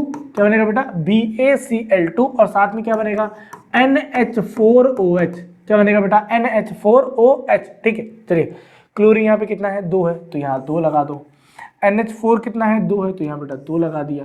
ठीक, ऐसे ही हमारे पास OH दिया हुआ है, देखो बाकी सब बैलेंस है कि नहीं है, हाँ सब कुछ बैलेंस है मेरे ख्याल में। अब आप देख लो एक बार, ठीक है, ये सब बैलेंस है। बताओ ये जो रिएक्शन है आप टच करके बताओ बीकर या टेस्ट ट्यूब में कैसी रिएक्शन है बेटा। ये रिएक्शन में सुनो होता है क्या, जैसे हमारे पास कोई भी एक्सोथर्मिक रिएक्शन है, अगर उसके बीकर को टच करोगे ना तो वो गर्म मिलेगा, लेकिन एक्सोथर्मिक रिएक्शन में क्या होता है, सारी की सारी हीट जो एंडोथर्मिक रिएक्शन में क्या होता है, सारी की सारी हीट जो होती है वो एब्जॉर्ब हो जाती है। जब सारी की सारी हीट एब्जॉर्ब हो जाती है तो वो जो पूरा का पूरा टेस्ट ट्यूब हमें मिलता है, वो टेस्ट ट्यूब कैसे मिलता है, ठंडा मिलता है। ठीक है, टेस्ट ट्यूब कैसा मिलता है बेटा, ठंडा मिलता है, कोल्ड मिलता है। ठीक है, ज्यादा गर्म नहीं मिलता ऐसा। तो ऐसे रिएक्शन को हम क्या कहते हैं बेटा, एंडोथर्मिक रिएक्शन कहते हैं। आगे बढ़ते हैं, हमारे पास देखते हैं अगला इक्वेशन क्या दिया हुआ है। बोल रहा है एक सब्सटेंस एक्स है, एक सब्सटेंस क्या है बेटा हमारे पास एक्स। वो एक्स सब्सटेंस क्या कर रहा है, वो एक्स सब्सटेंस व्हाइट वॉश के लिए यूज होता है। व्हाइट वॉशिंग के लिए कौन सा सब्सटेंस यूज करते हैं बेटा, कैल्शियम ऑक्साइड CaO यूज करते हैं। ये जो कैल्शियम ऑक्साइड सब्सटेंस है इसका केमिकल फॉर्मूला को लिख दिया भाई। तो जो सब्सटेंस इसको क्या बोलते हैं, क्विक लाइम। क्या बोलते हैं बेटा इसको, क्विक, QUICK, क्विक लाइम कहते हैं। क्विक लाइम या कैल्शियम ऑक्साइड कहते हैं। कैल्शियम ऑक्साइड का रिएक्शन वाटर से करके बताओ, सेकंड क्वेश्चन में बोल रहा है। सेकंड क्वेश्चन में क्या बोला है, कैल्शियम ऑक्साइड CaO इसका रिएक्शन वाटर से करके बताओ, तो क्या बनाएगा, CaOH का होल ट्वाइस और साथ में निकालेगा हीट। साथ में क्या निकालेगा बेटा, हीट निकालेगा। ठीक, चलिए आगे बढ़ते हैं। दिया हुआ है डिस्प्लेसमेंट रिएक्शन। क्या कौन सा रिएक्शन है बेटा, डिस्प्लेसमेंट रिएक्शन। एक एक्टिविटी से समझते हैं इसे। हमें क्या करना है, 2 टेस्ट ट्यूब लेने हैं। 2 टेस्ट ट्यूब लेने, कितने टेस्ट ट्यूब लेने बेटा, 2 टेस्ट ट्यूब लेने हैं। ठीक, एक लेना है टेस्ट ट्यूब A, एक लेना है टेस्ट ट्यूब B। एक सेकेंड, एक लेना है टेस्ट ट्यूब A, ठीक है, एक लेना है टेस्ट ट्यूब B। जो दोनों टेस्ट ट्यूब है, दोनों टेस्ट ट्यूब में कौन सा कलर है, दोनों टेस्ट ट्यूब में नीला कलर है। दोनों टेस्ट ट्यूब में कौन सा कलर है, मैं यहाँ कलर कर दे रहा हूँ। दोनों टेस्ट ट्यूब में कौन सा कलर है बेटा, दोनों टेस्ट ट्यूब में नीला कलर है, नीले कलर का सॉल्यूशन है। ठीक है, दोनों टेस्ट ट्यूब में कौन सा कलर है बेटा, नीला कलर है, ऐसे है। ठीक, अब करना क्या है, टेस्ट ट्यूब A को रिमेन अनटच्ड, छुओ ही मत, करो ही मत कुछ, पहला वाला टेस्ट ट्यूब ऐसे रहने दो, कोई दिक्कत नहीं है। ठीक है, अब क्या करो, B वाले के साथ एक मतलब कील लो और कील को धागे से बांध दो और डाल दो इस सॉल्यूशन में, बी वाले सॉल्यूशन में। जैसे इस बी सॉल्यूशन में आयरन नील को हम डालेंगे, तो यहाँ पे जो कॉपर सल्फेट है मतलब Cu, एक सेकेंड यहाँ दिखेगा नहीं शायद ये वाला, एक सेकेंड रेड कलर ले लो, चलो बहुत बढ़िया। तो जो हमारे पास यहाँ पे जो कॉपर सल्फेट CuSO4 कौन सा कलर का सॉल्यूशन होता है बेटा, ब्लू कलर का सॉल्यूशन होता है। ये जो कील दिख रही है सिल्वर कलर की, ग्रे कलर की, ये गई है उसके अंदर। तो आयरन ने उसके साथ रिएक्शन की, आयरन ने जब भी उसके साथ रिएक्शन की तो जो सब्सटेंस है उसका कलर क्या हो जाएगा, चेंज हो जाएगा। उसका कलर क्या हो जाएगा बेटा, चेंज हो जाएगा। ठीक है, चेंज होकर क्या कलर बनाएगा बेटा, बनाएगा FeSO4 बनाएगा और साथ में निकालेगा कॉपर। तो ये जो ब्लू कलर का सॉल्यूशन था, ये जो ब्लू कलर का सब्सटेंस था, ये ग्रीन में कन्वर्ट हो जाएगा। ये जो ब्लू कलर का सब्सटेंस है बेटा वो किस में कन्वर्ट हो जाएगा बेटा, ब्लू में, ग्रीन कलर में, लाइट ग्रीन कलर में कन्वर्ट हो जाएगा। तो 1.9 एक्टिविटी है ये पूरा, यहाँ पे हमको यहाँ पे दिया हुआ है, आप एक बार पढ़ सकते हैं इसे। ठीक है, यही सब पूछा गया है इसके अंदर। ठीक है, तो जब भी ये चेंज होगा तो यहाँ पे जो सॉल्यूशन है ये ग्रीन, लाइट ग्रीन है, बहुत ज़्यादा लाइट ग्रीन है, बहुत ज़्यादा ही लाइट ग्रीन है कुछ, है ना। मैं देखो उसका ग्रीन कलर इतना दिख भी नहीं रहा है, इससे भी हल्का ग्रीन कलर बनेगा। मैं फिर भी यहाँ पे ग्रीन आपका हल्का सा करके दे रहा हूँ। तो सॉल्यूशन A और B में को क्या अंतर देखने के लिए मिलता है, तो एक जो सॉल्यूशन है वो पहले ब्लू का ब्लू ही रह जाएगा, उसके अंदर कोई चेंज नहीं आएगा, लेकिन जिसके अंदर आपने कील डाली है वो वहाँ पे डिस्प्लेसमेंट रिएक्शन शो करेगा। कौन सी रिएक्शन शो करेगा बेटा, डिस्प्लेसमेंट रिएक्शन शो करेगा। और डिस्प्लेसमेंट रिएक्शन शो करने के कारण, ठीक, डिस्प्लेसमेंट रिएक्शन शो करने के कारण वहां पर जो कलर है वो चेंज हो जाएगा। अब होता क्या है सुनो, कॉपर और आयरन में से ज्यादा रिएक्टिव कौन होता है, कॉपर और आयरन में से ज्यादा रिएक्टिव हमारे पास आयरन होता है। इसलिए आयरन क्या करता है, आयरन क्या करता है, एक सेकेंड, आयरन क्या करता है, आयरन यहाँ से कॉपर को अपनी जगह से उठा देता है। मतलब जो ज़्यादा पावरफुल होगा ना वो क्या करेगा, दूसरे वाले को अपनी जगह से हटा देगा और उठा के फेंक देगा बाहर, चलो निकले यहाँ से, और उसकी जगह पे खुद जाके बैठ जाएगा। यही होगा उसके साथ। तो यहाँ पे हमारे पास कॉपर सल्फेट जो है वो आयरन के साथ रिएक्शन करके FeSO4 बनाएगा और साथ में निकालेगा कॉपर, यहाँ से निकल जाएगा। ये डिस्प्लेसमेंट रिएक्शन को शो कर रहा है। ठीक, चलिए आगे बढ़ते हैं। पूछ रहा है बताओ आयरन नील ब्राउनिश क्यों हो गई, क्योंकि यहाँ पे आयरन नील ब्राउनिश इसलिए हो गई है क्योंकि जो भी कॉपर है वो कॉपर आयरन नील पे जाके डिपॉजिट हो गया है। ठीक, चलो जो यहाँ पे देखो of copper sulphate solution faded the following chemical reaction takes places. यहाँ पे जो आयरन है वो कॉपर सल्फेट के साथ रिएक्शन करके आयरन सल्फेट और कॉपर बना रहा है। Iron has a displace and remove the other element of the copper from the copper sulphate solution, this reaction is known as a displacement reaction. ऐसे reaction को हम डिस्प्लेसमेंट रिएक्शन कहते हैं। ठीक, चलिए, और जो ब्राउन कलर है वो कॉपर का उस पर जाके लग गया है। अदर एग्जाम्पल दे देते हैं। क्या अदर एग्जाम्पल क्या है भाई, देख लो। हमारे पास जो जिंक है, जिंक भी ज्यादा रिएक्टिव होता है कॉपर सल्फेट से, कॉपर से सल्फेट सॉल्यूशन में। तो ये क्या करेगा, जिंक यहाँ लग जाएगा, कॉपर यहाँ से बाहर हो जाएगा। तो क्या बन जाएगा बेटा, ये बनाएगा ZnSO4 और साथ में क्या निकलेगा, कॉपर निकल जाएगा। ठीक, सिमिलरली पीबी, पीबी मतलब क्या होता है, लेड। ये कॉपर क्लोराइड के साथ रिएक्शन करता है तो क्या बनाता है, PbCl2। ठीक है, क्या बनाएगा बेटा, लेड क्लोराइड बनाएगा और जो कॉपर है कॉपर वहां से निकल जाएगा। ठीक, जिंक और लेड जो होते हैं वो ज्यादा रिएक्टिव होते हैं। जो जिंक है और जो लेड है, सॉरी जिंक और जो लेड है वो ज्यादा रिएक्टिव होता है कॉपर से, इसलिए वो कॉपर को क्या कर देता है, हिला देता है, वहां से हटा देता है और उसकी जगह पे जाके खुद जाके बैठ जाता है। ठीक, चलिए आगे बढ़ते हैं। हमारे पास दिया हुआ है डबल डिस्प्लेसमेंट रिएक्शन। कौन सी रिएक्शन बेटा, डबल डिस्प्लेसमेंट रिएक्शन। ठीक, चलिए अब डबल डिस्प्लेसमेंट रिएक्शन में क्या होता है, देखो डबल डिस्प्लेसमेंट रिएक्शन में प्रेसिपिटेट बनता है। डबल डिस्प्लेसमेंट रिएक्शन में क्या बनता है बेटा, प्रेसिपिटेट बनता है। ठीक, प्रेसिपिटेट क्या होता है, अभी बताया, जो इनसॉल्युबल सॉल्ट होते हैं पानी के अंदर उसे प्रेसिपिटेट कहते हैं, वही बनता है। ठीक, चलिए हमारे पास हम क्या कर रहे हैं, यहाँ पे एक 3 ml का सोडियम सल्फेट लेते हैं। सोडियम सल्फेट क्या होता है, Na2SO4। ठीक है, क्या लेते हैं बेटा, Na2SO4 लेते हैं। ठीक, क्लियर हो गया। चलिए इसका रिएक्शन हमें किसके साथ कराना है, बैरियम क्लोराइड के साथ, BaCl2 के साथ रिएक्शन कराना है। क्या बनेगा, सुनो, हमारे पास जो Ba है वो SO4 के साथ रिएक्शन करेगा तो क्या बनाएगा, BaSO4 और क्या बनाएगा, NaCl। ये मैंने आपको पहले भी बताया है। ठीक, यहाँ पे जो व्हाइट पीपीटी बनेगी, जो पीपीटी बनेगी व्हाइट कलर की, जो प्रेसिपिटेट बनेगा वो BaSO4 का बनेगा। ठीक है, क्योंकि NaCl तो एक अच्छा सॉल्ट है, एक स्ट्रॉन्ग सॉल्ट है और वो अंदर जाके क्या हो जाएगा बेटा, डिजॉल्व हो जाएगा। ठीक, इसीलिए हमारे पास ये देखो, ये व्हाइट कलर की पीपीटी बन रही है ना। अब व्हाइट कलर मैं लूंगा अभी तो दिखेगा नहीं इसमें। ये देखो यहाँ पे व्हाइट कलर की पीपीटी बन रही है, यार मैं तो मिटा ही दे रहा हूँ उसको, कोई मतलब नहीं है, एक सेकंड रुकना। यहाँ पे व्हाइट कलर का प्रेसिपिटेट बन रहा है, कौन सा ले लो कलर, ये ले लेता हूँ। देखो यहाँ पे व्हाइट कलर का ना प्रेसिपिटेट यहाँ नीचे बन जा रहा है, थोड़ा सा ग्रे कर दिया मैंने, यार दिख रहा होगा, नहीं होगा तो अपनी एनसीईआरटी बुक में देख लेना यार। चलो व्हाइट कलर का प्रेसिपिटेट यहाँ पे बन रहा है, बाकी NaCl जो है वो डिजॉल्व हो जा रहा है सॉल्यूशन के अंदर। ठीक है, चलिए हमारे पास यहाँ पे आगे चल के दिया हुआ है कि you will be observe that the white substance which is insoluble in water is form, the insoluble substance is known as precipitate. Precipitate क्या है, जो इनसॉल्युबल सब्सटेंस बन रहा है। ठीक, any reaction that produce precipitate is called precipitation reaction. ऐसा कोई भी रिएक्शन जो प्रेसिपिटेट बनाता है उसे हम प्रेसिपिटेशन रिएक्शन कहते हैं। ठीक, चलिए जैसे Na2SO4। ठीक है, हमारे पास क्या दिया हुआ बेटा, Na2SO4 है ना, सोडियम सल्फेट बैरियम क्लोराइड के साथ रिएक्शन करता है तो BaSO4 और NaCl बनाता है। ठीक, चलिए आगे बढ़ते हैं। हमारे पास जो व्हाइट प्रेसिपिटेट बन रहा है वो BaSO4 का बन रहा है, जिसमें SO4 और Ba कलर का, Ba नाम का सब्सटेंस है हमारे पास। The other product formed is sodium chloride बन रहा है, जो कि पानी के अंदर बहुत इजीली सॉल्युबल है, तो कोई दिक्कत ही नहीं है।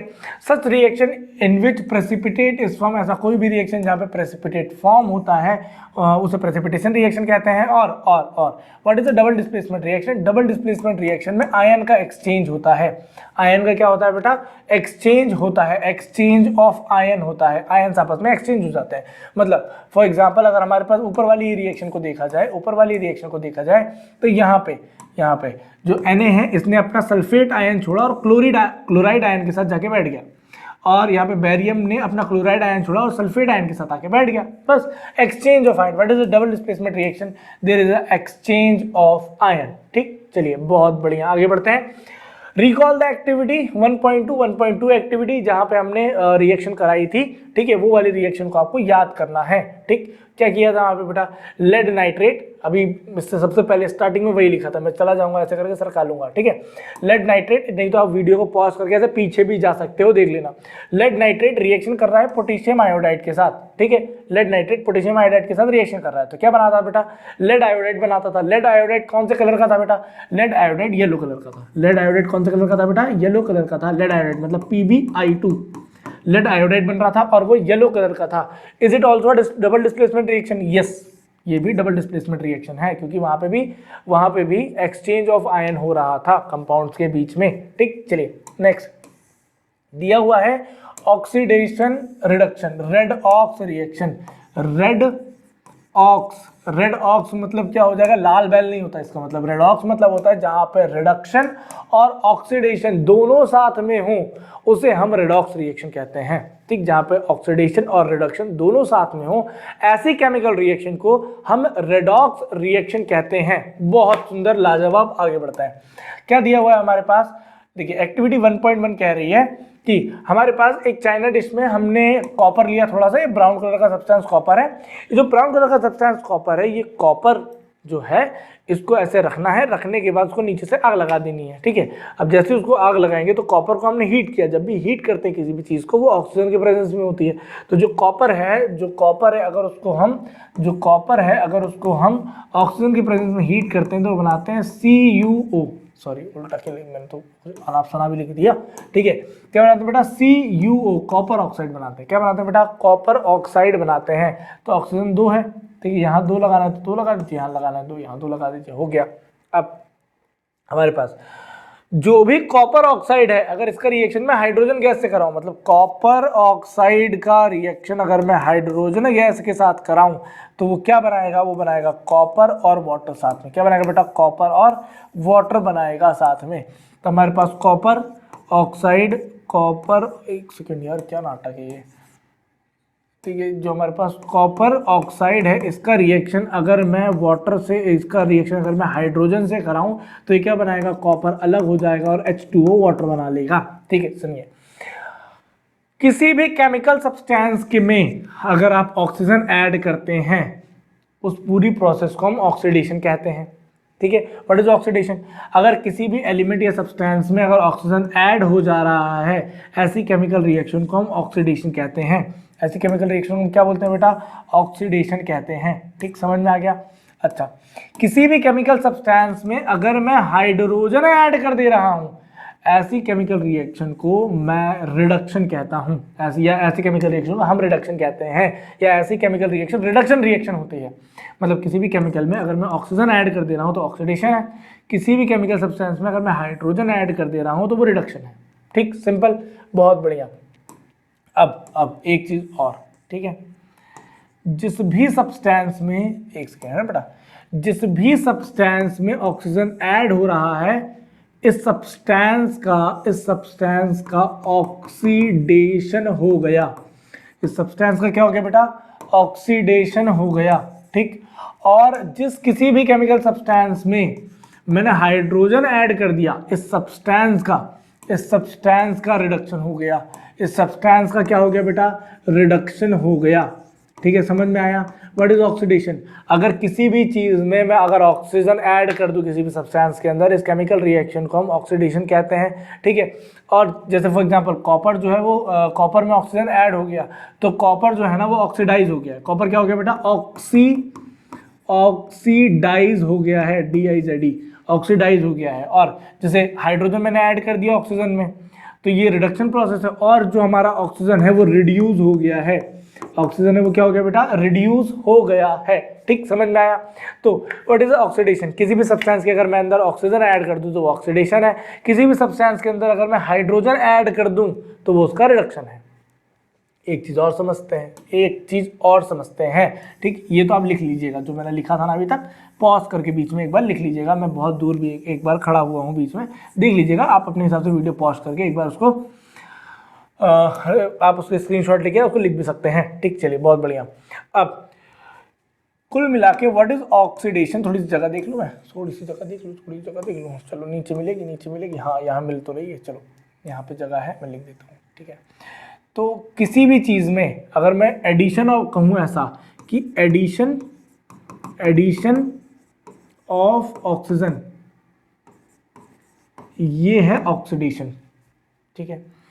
या मैं कहूं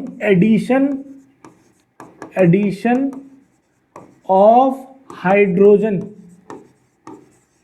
ये भी क्या है बेटा, ये भी क्या है हमारे पास, रिडक्शन है, ठीक है। अगर मैं किसी चीज में ऑक्सीजन ऐड कर रहा हूं तो वो ऑक्सीडेशन है, अगर मैं किसी चीज में हाइड्रोजन ऐड कर रहा हूं तो वो भी क्या है, वो क्या है बेटा, रिडक्शन है। अच्छा, इसका उल्टा अगर मैं रिमूव कर रहा हूं, रिमूवल ऑफ हाइड्रोजन, ये भी एक प्रकार का ऑक्सीडेशन है, ये भी एक प्रकार का क्या है बेटा, ऑक्सीडेशन है। और जैसे एडिशन ऑफ हाइड्रोजन है, उसी हिसाब से अगर मैं किसी भी चीज में से ऑक्सीजन का रिमूवल कर दे रहा हूं, रिमूवल ऑफ ऑक्सीजन अगर मैं कर दे रहा हूं, तो ये भी एक प्रकार का क्या है बेटा, रिडक्शन है, ये भी एक प्रकार का क्या है बेटा, रिडक्शन है। तो what is oxidation, what is oxidation, addition of oxygen is called oxidation, या removal of hydrogen from any substance is called oxidation, या addition of hydrogen is called oxidation, reduction, या removal of oxygen is called reduction, ठीक है। तो what is reduction, किसी भी चीज में अगर मैं हाइड्रोजन ऐड कर दूं तो वो रिडक्शन है, किसी भी चीज में अगर मैं ऑक्सीजन को रिमूव कर दूं तो वो भी क्या है बेटा, एक प्रकार का रिडक्शन है, ठीक। चलिए इसको मैं मिटा दे रहा हूं, इसको मैं मिटा दे रहा हूं, कोई दिक्कत नहीं है, ये देखो आराम से मिट गया, ठीक है, ऊपर वाला भी मिट गया भाई। चलिए एक सेकंड है ना बेटा, इसको मिटा दो, फिर आप इसको नोट कर लीजिएगा पहले से ही, है ना, एक आध बार कहीं वीडियो पॉज करके, ठीक है। चलिए स्टिकी नोट्स बनाइए, बढ़िया से लिखिए उसको। चलिए, तो यहाँ पर हमने दो चीज़ पढ़ी कि कहीं पे भी अगर ऑक्सीजन ऐड हो रहा है, किसी भी चीज़ में अगर ऑक्सीजन ऐड हो जाता है तो वो ऑक्सीडेशन है, या वहाँ से अगर हाइड्रोजन निकल रहा है तो वो भी ऑक्सीडेशन है। किसी भी सब्सटेंस के अंदर अगर हाइड्रोजन ऐड हो रहा है तो वो रिडक्शन है, या किसी भी सब्सटेंस में से ऑक्सीजन निकल जा रहा है तो वो भी रिडक्शन है, ठीक। चलिए इसमें एक लास्ट थ्योरी में और ऐड करना चाहूँगा, बस ऑक्सीडेशन को एक तरीके से और समझ सकते हैं। What is oxidation, oil, short trick है, oil is rig, oil is rig. अब कैसे समझेंगे, समझिए, यहाँ पे मैं आपको समझा रहा हूँ, ठीक है। ऑयल, ऑयल मतलब होता है ऑक्सीडेशन, ऑक्सीडेशन इज लॉस, किसका लॉस भाई, ऑफ इलेक्ट्रॉन। अगर कोई भी सब्सटेंस अपने अंदर से इलेक्ट्रॉन को लूज कर दे रहा है तो भाई साहब उसका ऑक्सीडेशन हो गया। रिज क्या होता है, रिज मतलब होता है reduction, reduction is gain of electron, reduction is gain of electron. तो oil is rich, oxidation is a loss of electron, reduction is a gain of electron, ठीक। What is oil, oil is rich, oxidation is a loss and reduction is a gain of electron, ठीक। समझ में आ गया, बहुत बढ़िया, आगे बढ़ते हैं, ठीक। तो हमारे पास कुल मिला के 3 थ्योरियां आ गई हैं। कितनी थ्योरी आ गई बेटा, 3 थ्योरी आ गई। इसको आप शॉर्ट फॉर्म में लिख सकते हैं, इस चीज को तो आप शॉर्ट फॉर्म में इजीली लिख सकते हैं, कोई दिक्कत नहीं है हमारे पास, बहुत अच्छे से मैंने आपको बताया हुआ है, ठीक। चलिए हमारे पास 3 थ्योरियां आ गई हैं। व्हाट इज ऑक्सीडेशन, मैं आपको फिर से बता देता हूँ। Oxidation is addition of oxygen, removal of hydrogen, या oxidation is a loss of electron, 3 हो गए। अब इसके बाद what is reduction, reduction is addition of hydrogen, removal of oxygen, और reduction is a gain of electron. कोई भी substance अगर इलेक्ट्रॉन गेन करता है तो उसे हम रिडक्शन कहते हैं, ठीक। चलिए सबसे पहले क्या दिया हुआ है हमें, यहाँ पे जो दिया हुआ है उसको थोड़ा सा डिटेल में पढ़ लेते हैं। क्या दिया हुआ है हमारे पास, एक कॉपर पाउडर हमने लिया है, उसको कोट किया हुआ है विद ब्लैक कॉपर ऑक्साइड बन गया है। वाई, ऐसा क्यों हुआ है, क्योंकि वहाँ पे हमने उसका ऑक्सीडेशन करा दिया है, क्योंकि यहाँ पे ऑक्सीजन जो है वो ऐड हो गया कॉपर में, उसने कॉपर ऑक्साइड बना दिया है, ठीक है। आगे, if hydrogen gas is passed over heating material CuO, the black coating of the surface turns brown as reverse reaction takes place is obtained। मतलब यहाँ पे क्या हो रहा है, जो हमारे पास कॉपर ऑक्साइड है, इसने हाइड्रोजन के साथ रिएक्शन किया और वहां से वाटर निकल गया, कॉपर अलग हो गया और हाइड्रोजन अलग हो गया, वाटर के साथ वाटर बना लिया उसने ऑक्सीजन के साथ मिलके, ठीक है। तो यहाँ पे ये पूरी रिएक्शन क्या हो गई, जो ब्राउन कलर था वो फिर से अपने ओरिजिनल कलर में आ गया, जो ब्लैक कलर हो गया था। मतलब जो कॉपर होता है वो ब्राउन कलर का होता है, कॉपर किस कलर का होता है बेटा, ब्राउन। एक सेकंड, कॉपर किस कलर का होता है, ब्राउन कलर का होता है, और कॉपर ऑक्साइड किस कलर का होता है बेटा, ब्लैक कलर का होता है, ठीक है। ऐसा ये कॉपर ऑक्साइड जो है ये ब्लैक कलर का है, इसने हाइड्रोजन के साथ रिएक्शन किया, ये फिर से ब्राउन हो गया, ये फिर से क्या हो गया बेटा, ब्राउन हो गया, पानी उसमें से निकल गया। चलिए आगे बढ़ते हैं, क्या बोल रहा है, बहुत समझदारी से देखो। If a substance gain oxygen, अगर कोई भी सब्सटेंस ऑक्सीजन को गेन करता है, ठीक, ड्यूरिंग अ रिएक्शन, किसी भी रिएक्शन के दौरान, ठीक है, जैसे फॉर एग्जांपल कॉपर है, कॉपर ने ऑक्सीजन गेन कर लिया केमिकल रिएक्शन के टाइम पे, तो उसे हम कहेंगे कि वो ऑक्सीडाइज हो गया है। उसे हम क्या बोलेंगे बेटा कि वो क्या हो गया है, वो ऑक्सीडाइज्ड हो गया है। ठीक, चलिए अब आगे बढ़ते हैं। If a substance loses oxygen, मान लो कोई सब्सटेंस जैसे कॉपर ऑक्साइड है, उसने ऑक्सीजन लूज कर दिया, तो उस कंडीशन में उसको हम रिड्यूस्ड कहेंगे। उस कंडीशन में उसको हम क्या कहेंगे बेटा, रिड्यूस्ड कहेंगे। ठीक, चलिए कुल मिला के ऐसा है कि कॉपर ने अगर ऑक्सीजन गेन कर लिया तो कॉपर ऑक्सीडाइज्ड हो गया है। कॉपर क्या हो गया बेटा, ऑक्सीडाइज्ड हो गया है। ठीक, अगर कॉपर ऑक्साइड ने, एक सेकेंड यार मैं उल्टा क्यों लिख रहा हूं यार कॉपर ऑक्साइड को, कॉपर ऑक्साइड ने अगर अपना ऑक्सीजन निकाल दिया है, अगर अपना ऑक्सीजन निकाल दिया है तो कॉपर यहां पर रिड्यूस्ड हो गया है, रिड्यूस हो गया है। कॉपर क्या हो गया बेटा, रिड्यूस्ड हो गया है। ठीक, चलिए वही लिखा हुआ है यहाँ पे, आप इसको और अच्छे से पढ़ लेते हैं। During this reaction the copper 2 oxide is losing oxygen and being reduce, और वो रिड्यूस हो जा रहा है। The hydrogen is gaining by oxygen is oxidise, अगर ऑक्सीजन ऐड कर ले रहा है, ये जो ऑक्सीजन है ये ऐड हो जा रहा है हाइड्रोजन में, तो ऑक्सीजन क्या हो गया बेटा, ऑक्सीजन यहाँ पे ऑक्सीजन का रिडक्शन हो गया है। ठीक है, चलिए in other word one reactant get oxidise while other get reduce. ठीक है, ऐसी कोई भी रिएक्शन जहां पे एक सब्सटेंस ऑक्सीडाइज हो जा रहा है और एक सब्सटेंस रिड्यूस हो जा रहा है, ऐसे रिएक्शन को हम ऑक्सीडेशन रिडक्शन रिएक्शन कहते हैं, या इसी को हम रेडॉक्स रिएक्शन भी कहते हैं। तो एक रिएक्शन के अंदर दोनों ही चीजें होती हैं। रेडॉक्स रिएक्शन होती है वो किसी सब्सटेंस का अगर ऑक्सीडेशन हो रहा है तो किसी दूसरे सब्सटेंस का वहां पर रिडक्शन जरूर हो रहा होगा। इसके बहुत सारे एग्जाम्पल हम अपनी एक और वन शॉट वीडियो में, जहां से मैं पीपीटी खुद बनाऊंगा और डालूंगा, वो भी मैं आपको पढ़ाऊंगा, उसमें भी आप देख सकते हैं। ठीक, चलिए यहाँ पे आगे बढ़ते हैं। क्या दिया हुआ है, जिंक ऑक्साइड है, इसने कार्बन के साथ रिएक्शन किया तो Zn और CO बनाया। तो जिंक है, सुनो, जिंक का ऑक्सीजन निकल गया, एक बात समझना बेटा, जिंक है, जिंक ऑक्साइड था और कार्बन है, क्या बन गया, ये CO बन गया और जिंक यहाँ पे ऐसे बन गया। आप समझना, जिंक में से ऑक्सीजन निकल गया, किसी भी सब्सटेंस में से अगर ऑक्सीजन निकलता है, ठीक है, removal of oxygen is called reduction. तो जिंक का क्या हो गया, जिंक का रिडक्शन हो गया। ठीक है, जिंक का क्या हो गया बेटा, रिडक्शन हो गया। और कॉपर में अगर ऑक्सीजन जुड़ गया, कार्बन के अंदर अगर ऑक्सीजन जुड़ गया तो कार्बन का तो ऑक्सीडेशन हो गया। कार्बन का क्या हो गया बेटा, ऑक्सीडेशन हो गया। कार्बन का क्या हो गया बेटा, कार्बन का ऑक्सीडेशन हो गया। ठीक है, कार्बन का क्या हो गया बेटा, ऑक्सीडेशन हो गया। ठीक, चलिए आगे बढ़ते हैं। बहुत अच्छा, ये भी एक एग्जांपल हमको यहाँ पे दिया हुआ है, जैसे फॉर एग्जांपल MnO2 है, ठीक है, और HCl है। ठीक है, अब बात समझना, हाइड्रोजन को ऑक्सीजन मिल गया तो हाइड्रोजन का ऑक्सीडेशन हो गया, क्लोरीन गैस यहाँ से निकल गई, MnCl2 बन रहा है, तो MnCl2 बन रहा था, मतलब यहाँ पर हमारे पास जो Mn है, Mn का क्या हो गया, यहाँ पे रिडक्शन हो गया है। ठीक है, सिंपल है। यहाँ पे ऑक्सीजन जुड़ गया है हाइड्रोजन के साथ, तो हाइड्रोजन का तो ऑक्सीडेशन है, लेकिन हाइड्रोजन जुड़ा है ऑक्सीजन के साथ, तो ऑक्सीजन का क्या हो गया बेटा, रिडक्शन। अगर कभी भी अगर हाइड्रोजन जुड़ रहा है किसी भी चीज के साथ, तो हाइड्रोजन किसके साथ जुड़ा है, ऑक्सीजन के साथ, तो ऑक्सीजन का क्या हो गया बेटा, रिडक्शन हो गया है। ठीक, चलिए आगे बढ़ते हैं। हमारे पास बहुत सारे ऐसे एग्जाम्पल हैं, ये सब दिया हुआ आप यहाँ पे पढ़ सकते हैं।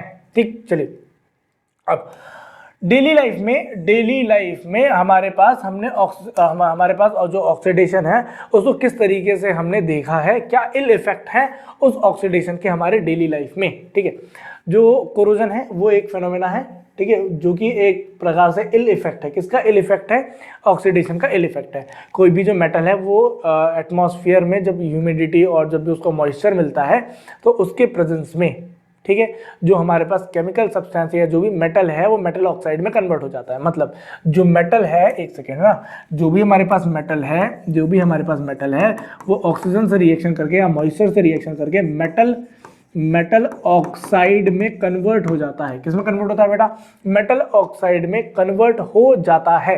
ठीक, चलिए बहुत बढ़िया, बहुत उत्तम। अब हमारे पास इसी तरीके से एक मेटल है आयरन।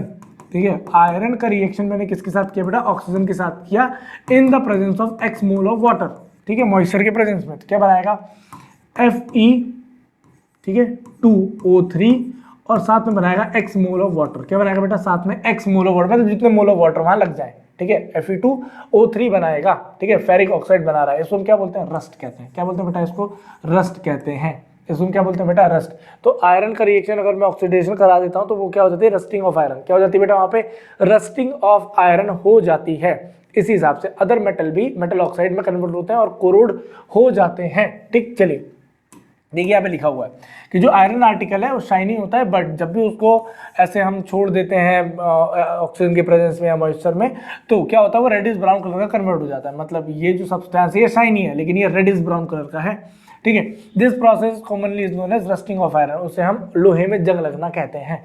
ठीक है, चलिए the colour of the coating form by the copper and the silver. कौन सा कलर कोटिंग होता है किसके ऊपर बेटा, सिल्वर और कॉपर के ऊपर। ठीक है, जब भी मेटल जो होता है वो अटैक करता है नए सब्सटेंस के ऊपर अराउंड द मॉइस्चर और acid, it is said to be corrode, उसे हम कोरोड कहते हैं। जिस तरीके से सिल्वर के ऊपर ब्लैक कलर लग जाता है और कॉपर के ऊपर कौन सा कलर लगता है बेटा, कॉपर के ऊपर ग्रीन कलर लगता है। तो यहाँ पे आपको आंसर मिल गया, कॉपर के ऊपर कौन सा कलर लगता है बेटा, ग्रीन, और सिल्वर के ऊपर कौन सा कलर लगता है, ब्लैक कलर लगता है। किसके प्रेजेंस में लगता है बेटा, मॉइस्चर के प्रेजेंस में।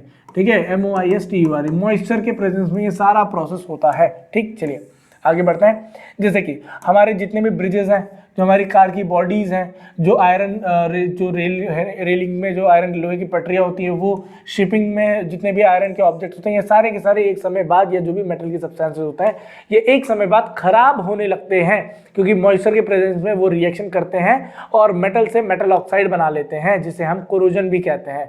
This phenomena is called corrosion. ठीक, चलिए बहुत बढ़िया। year and enormous amount of money is spent on replacing the damage। इस डैमेज को अच्छा करने के लिए बहुत सारा पैसा हमें लगाना पड़ता है। अब कैसे इसको बचा सकते हैं, इसको पेंट कर दीजिए, गैल्वेनाइजेशन कर दीजिए, मतलब एक मेटल के ऊपर, मतलब आयरन के ऊपर एक जिंक का लेयर चढ़ाने को गैल्वेनाइजेशन कहते हैं। ठीक, ऐसी बहुत सारे प्रोसेस है, जैसे कि उसके आपने ऊपर पेंट कर दिया, ग्रीस लगा दिया, ऑयल लगा दिया, कोटिंग कर दी, ये सब काम भी आप कर सकते हैं। इसको हम थर्ड चैप्टर में और अच्छे से पढ़ेंगे, यहाँ लिखा हुआ है, मैं नहीं कह रहा हूँ ये। ठीक है, इसको थर्ड चैप्टर में हम और अच्छे से पढ़ेंगे, लेकिन मैंने यहाँ पे आपको बता दिया। ठीक है, एक प्रोसेस है हमारे पास दैट इज कॉल्ड रेंसिडिटी। एक प्रोसेस क्या है बेटा हमारे पास, रेंसिडिटी। अब रेंसिडिटी क्या होता है वो समझते हैं। रेंसिडिटी एक ऐसा प्रोसेस है जिसमें जो भी हमारा फूड है उसका एरियल ऑक्सीडेशन हो जाता है। एरियल ऑक्सीडेशन मतलब हवा में जो ऑक्सीजन गैस है वो जो खाना है, खाने में पड़े हुए ऑयल के साथ, फैटी एसिड जो होता है उसके साथ रिएक्शन करता है।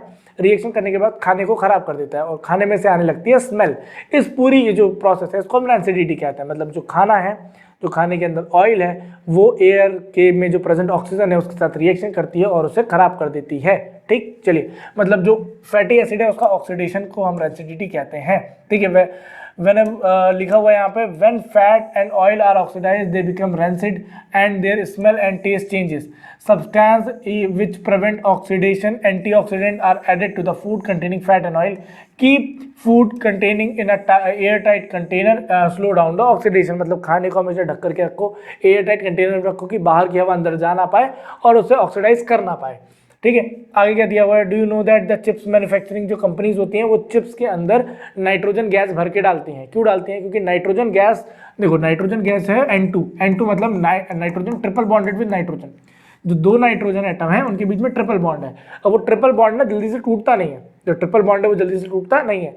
जब ये ट्रिपल बॉन्ड जल्दी से टूटेगा नहीं तो ये नाइट्रोजन जो फूड में रखा हुआ जो हमारे पास ऑयल है उसके साथ रिएक्शन कर नहीं पाएगा। जब ये नाइट्रोजन गैस उस फूड के ऑयल के साथ रिएक्शन करेगा नहीं तो ये फूड को खराब भी नहीं करेगा, मतलब ये रेंसिडिटी नहीं होने देगा। इसीलिए जो भी आप चिप्स के पैकेट देखते हो उसके अंदर नाइट्रोजन गैस होती है। ठीक, क्योंकि वो अनरिएक्टिव होता है फूड में जो प्रेजेंट हमारे पास ऑयल होता है उससे। ठीक है, चलिए और भी चीज़ हम देख लेते हैं। हमारे पास जो भी खाना होता है उसमें हम एंटीऑक्सीडेंट भी मिला देते हैं। जो भी चिप्स और ये सब आता है ना, फूड मटेरियल जो जल्दी खराब होने वाला होता है उसके अंदर एंटीऑक्सीडेंट मिला होता है, एक प्रकार का केमिकल होता है। खाने को रेफ्रिजरेटर में रखते हैं, सनलाइट से दूर रखते हैं, पिकल्स को बचाने के लिए उसके अंदर हम विनेगर ऐड कर देते हैं, नमक ऐड कर देते हैं। ये सब भी प्रिवेंशन के कॉज में आता है। ठीक है, चलिए कुछ क्वेश्चंस करते हैं, उसके बाद हमारा चैप्टर एंड है। ठीक, एक सेकेंड यहाँ पे आपसे पूछा भी गया है कि आप कैसे ऑक्सीडाइज होने से बचाएंगे, कौन सी गैस है ना, ऐसा करके पूछा भी है। ठीक है, चलिए मैंने बता दिया आपको। अब हमारे पास दिया हुआ है, why does the colour of copper sulphate changes when iron nail dipped in it, क्योंकि वहाँ पे डिस्प्लेसमेंट रिएक्शन होती है। कैसे बेटा, कॉपर सल्फेट CuSO4 किस कलर का होता है बेटा, ब्लू कलर का होता है। आयरन उसके साथ रिएक्शन करता है तो FeSO4 बनाता है जो कि लाइट ग्रीन कलर है, और कॉपर वहाँ से निकल जाता है जो कि ब्राउन कलर का होता है। Give an example of double displacement reaction, एक डबल डिस्प्लेसमेंट रिएक्शन का एग्जांपल ले लो। कौन सा लोगे बेटा, PbNO3 लेड नाइट्रेट, किसके साथ रिएक्शन करता है, पोटेशियम आयोडाइड KI के साथ रिएक्शन करता है, क्या बनाएगा PbI2, ठीक है, लेड आयोडाइड बनाएगा और क्या बनाता है KNO3, ठीक है, क्या बनाता है बेटा KNO3 बनाता है। इसको आप बैलेंस कर सकते हैं अगर बैलेंस ना हो तो, ठीक है।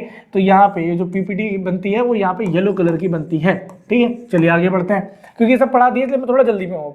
Identify the chemical substances that are oxidise and the substance that are reduce in the following reaction. इसमें कौन सा ऑक्सीडाइज हुआ है, सुनना, सोडियम है, सोडियम में ऑक्सीजन आके जुड़ गया है। जब भी किसी सब्सटेंस में ऑक्सीजन आके जुड़ता है तो वो सब्सटेंस का ऑक्सीडेशन हो जाता है।